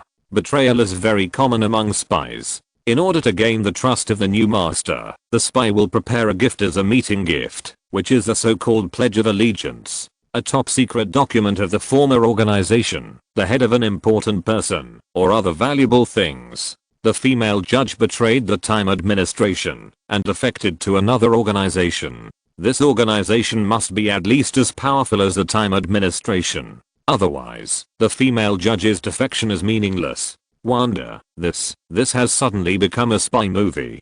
Wolverine, I have heard similar stories in the army. If you want to survive in a new organization, you must show enough value. If you can betray your original master today, you can betray me tomorrow. If you can't offer enough value to buy your trust, how can the new organization accept you? Wolverine, this kind of organization is not a charity, although those charities are disgusting enough. They will not support you for nothing, give you protection, and even less will they let you stay here as a time bomb. Captain America, yes, Nick also told me about the world of spies. In the world of spies, betrayal is common, trust does not exist, and if you want to survive, you must show your value. Wanda, no way, there are still guys of the same level as that black man. Ultraman Ace, the universe is so big and endless. Wanda, there are so many strong people in the universe, you don't have to be too surprised. Ultraman Ace, our king is also an omniscient and omnipotent existence.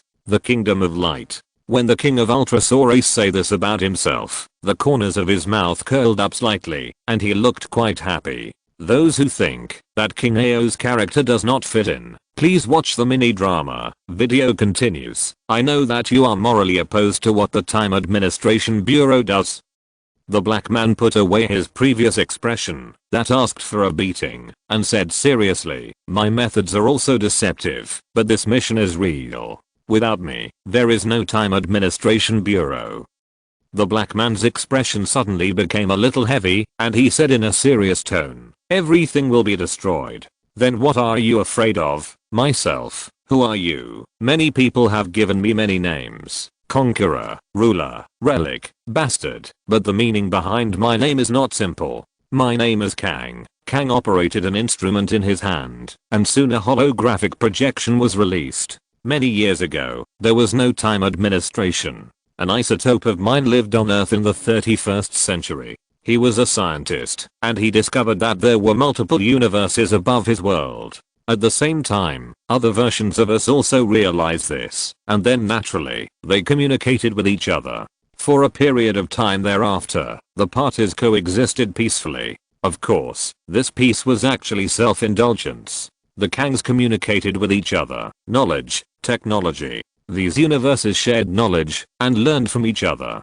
But, Kang took out another apple, and started to eat it. As he ate, he said, not every version of me has such a simple idea. For some of me, the only meaning of a new world is a new target for conquest. Peaceful coexistence between realities. Speaking of this, Kang made an explosion gesture, the meaning of which was self-evident. The war broke out. It was a war between Kang and Kang. Each variant of Kang is fighting for the continuation of the universe between them, and at the same time, destroying other universes. Ladies and gentlemen, this is the end of everything.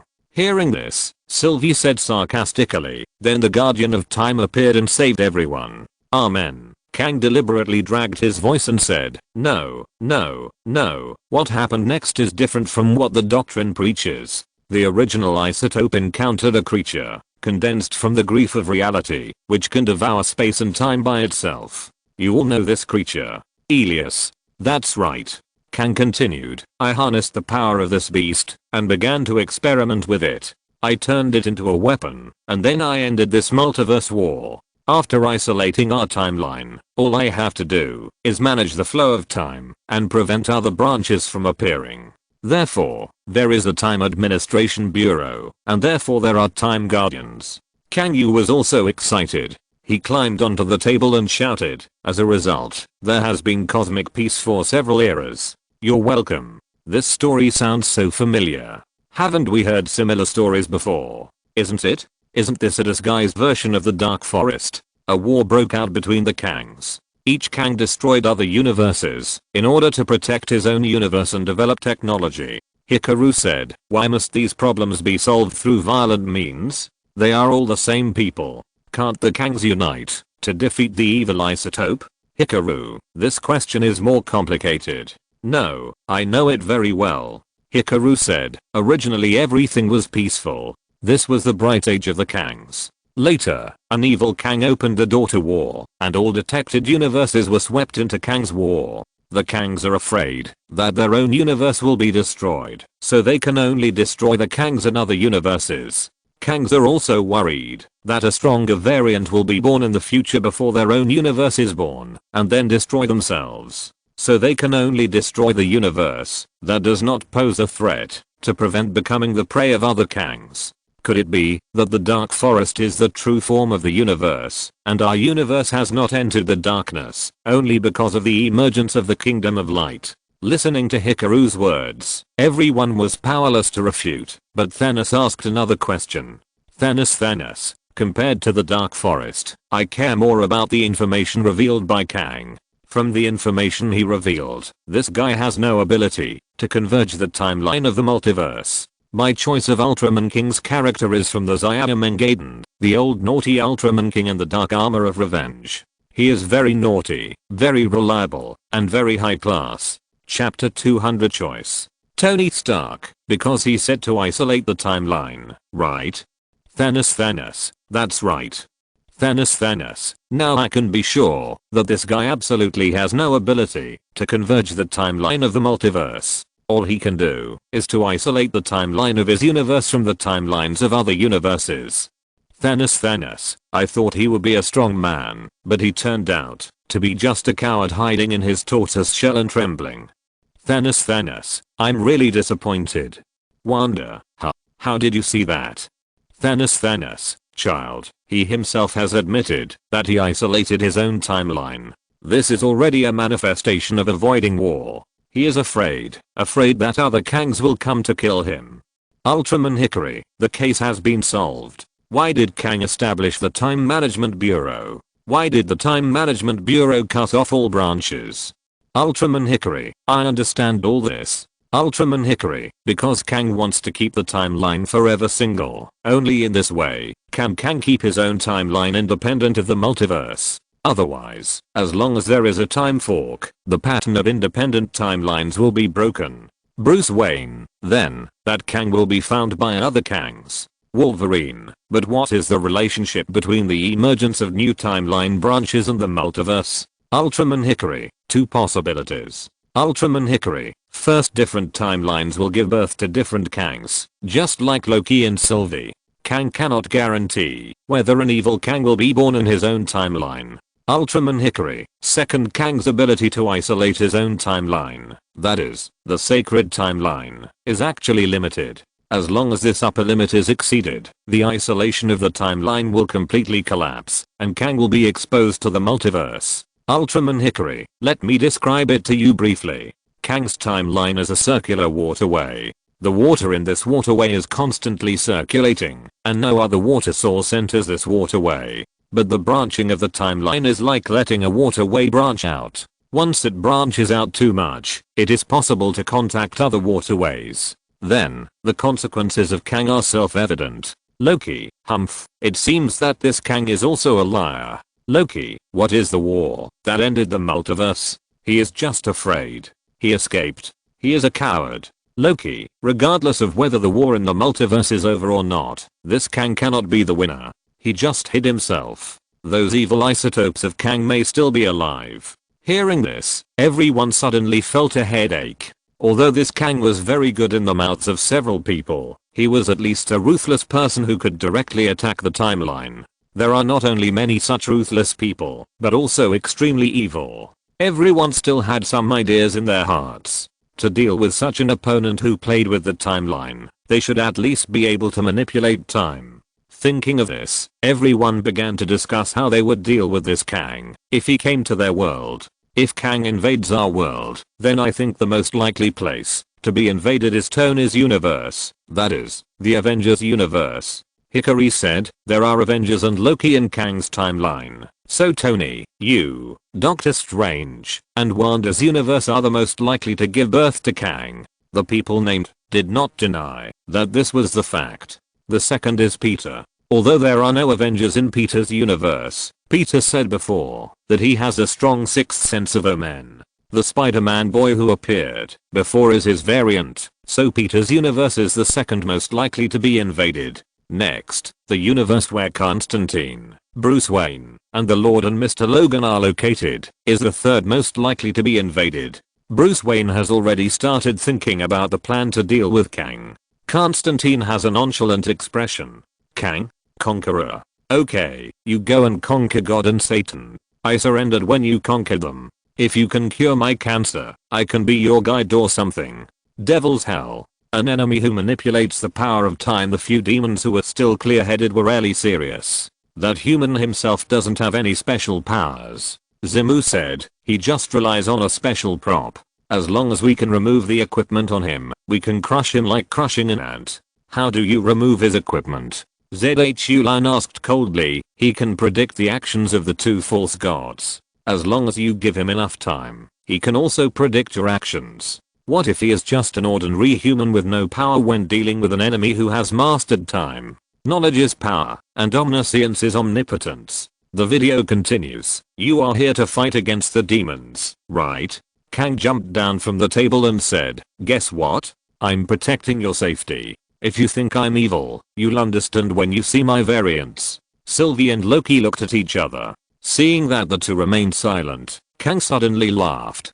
To put it bluntly, this is a gamble. Do you want a suffocating order or a devastating chaos? You may hate the dictator, but without him, it might be worse. I have lived millions of times. I have experienced every possibility. This is the only way. The time administration. It is necessary to exist. Maybe you are a liar. Sylvie suddenly said.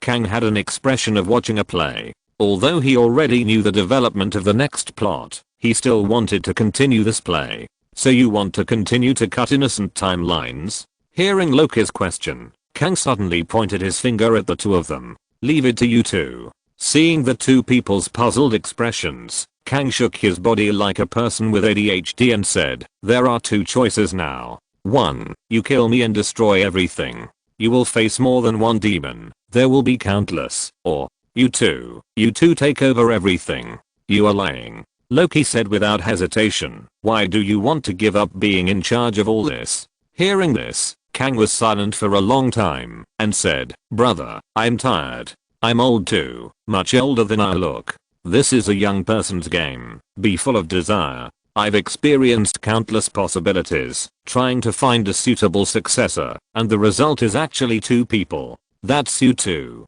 That's it. There's no lie. Kang seemed to have entered the sage mode at this moment, with an attitude of no desires or demands. If you kill me, the sacred timeline will be completely unprotected, and the result will be a multiverse war. Or you can take over my job, rule the time administration, and become a benevolent ruler different from me. It's the 200th chapter already. It's been so long. The book was published at the end of October 21st. End of this chapter. Thank you very much for reaching the end. Don't forget to like. Looking for more exclusive content and immediate access? Subscribe to our Patreon. Remember, every like, subscription, or donation encourages us to continue. Thanks to everyone. See you in the next video.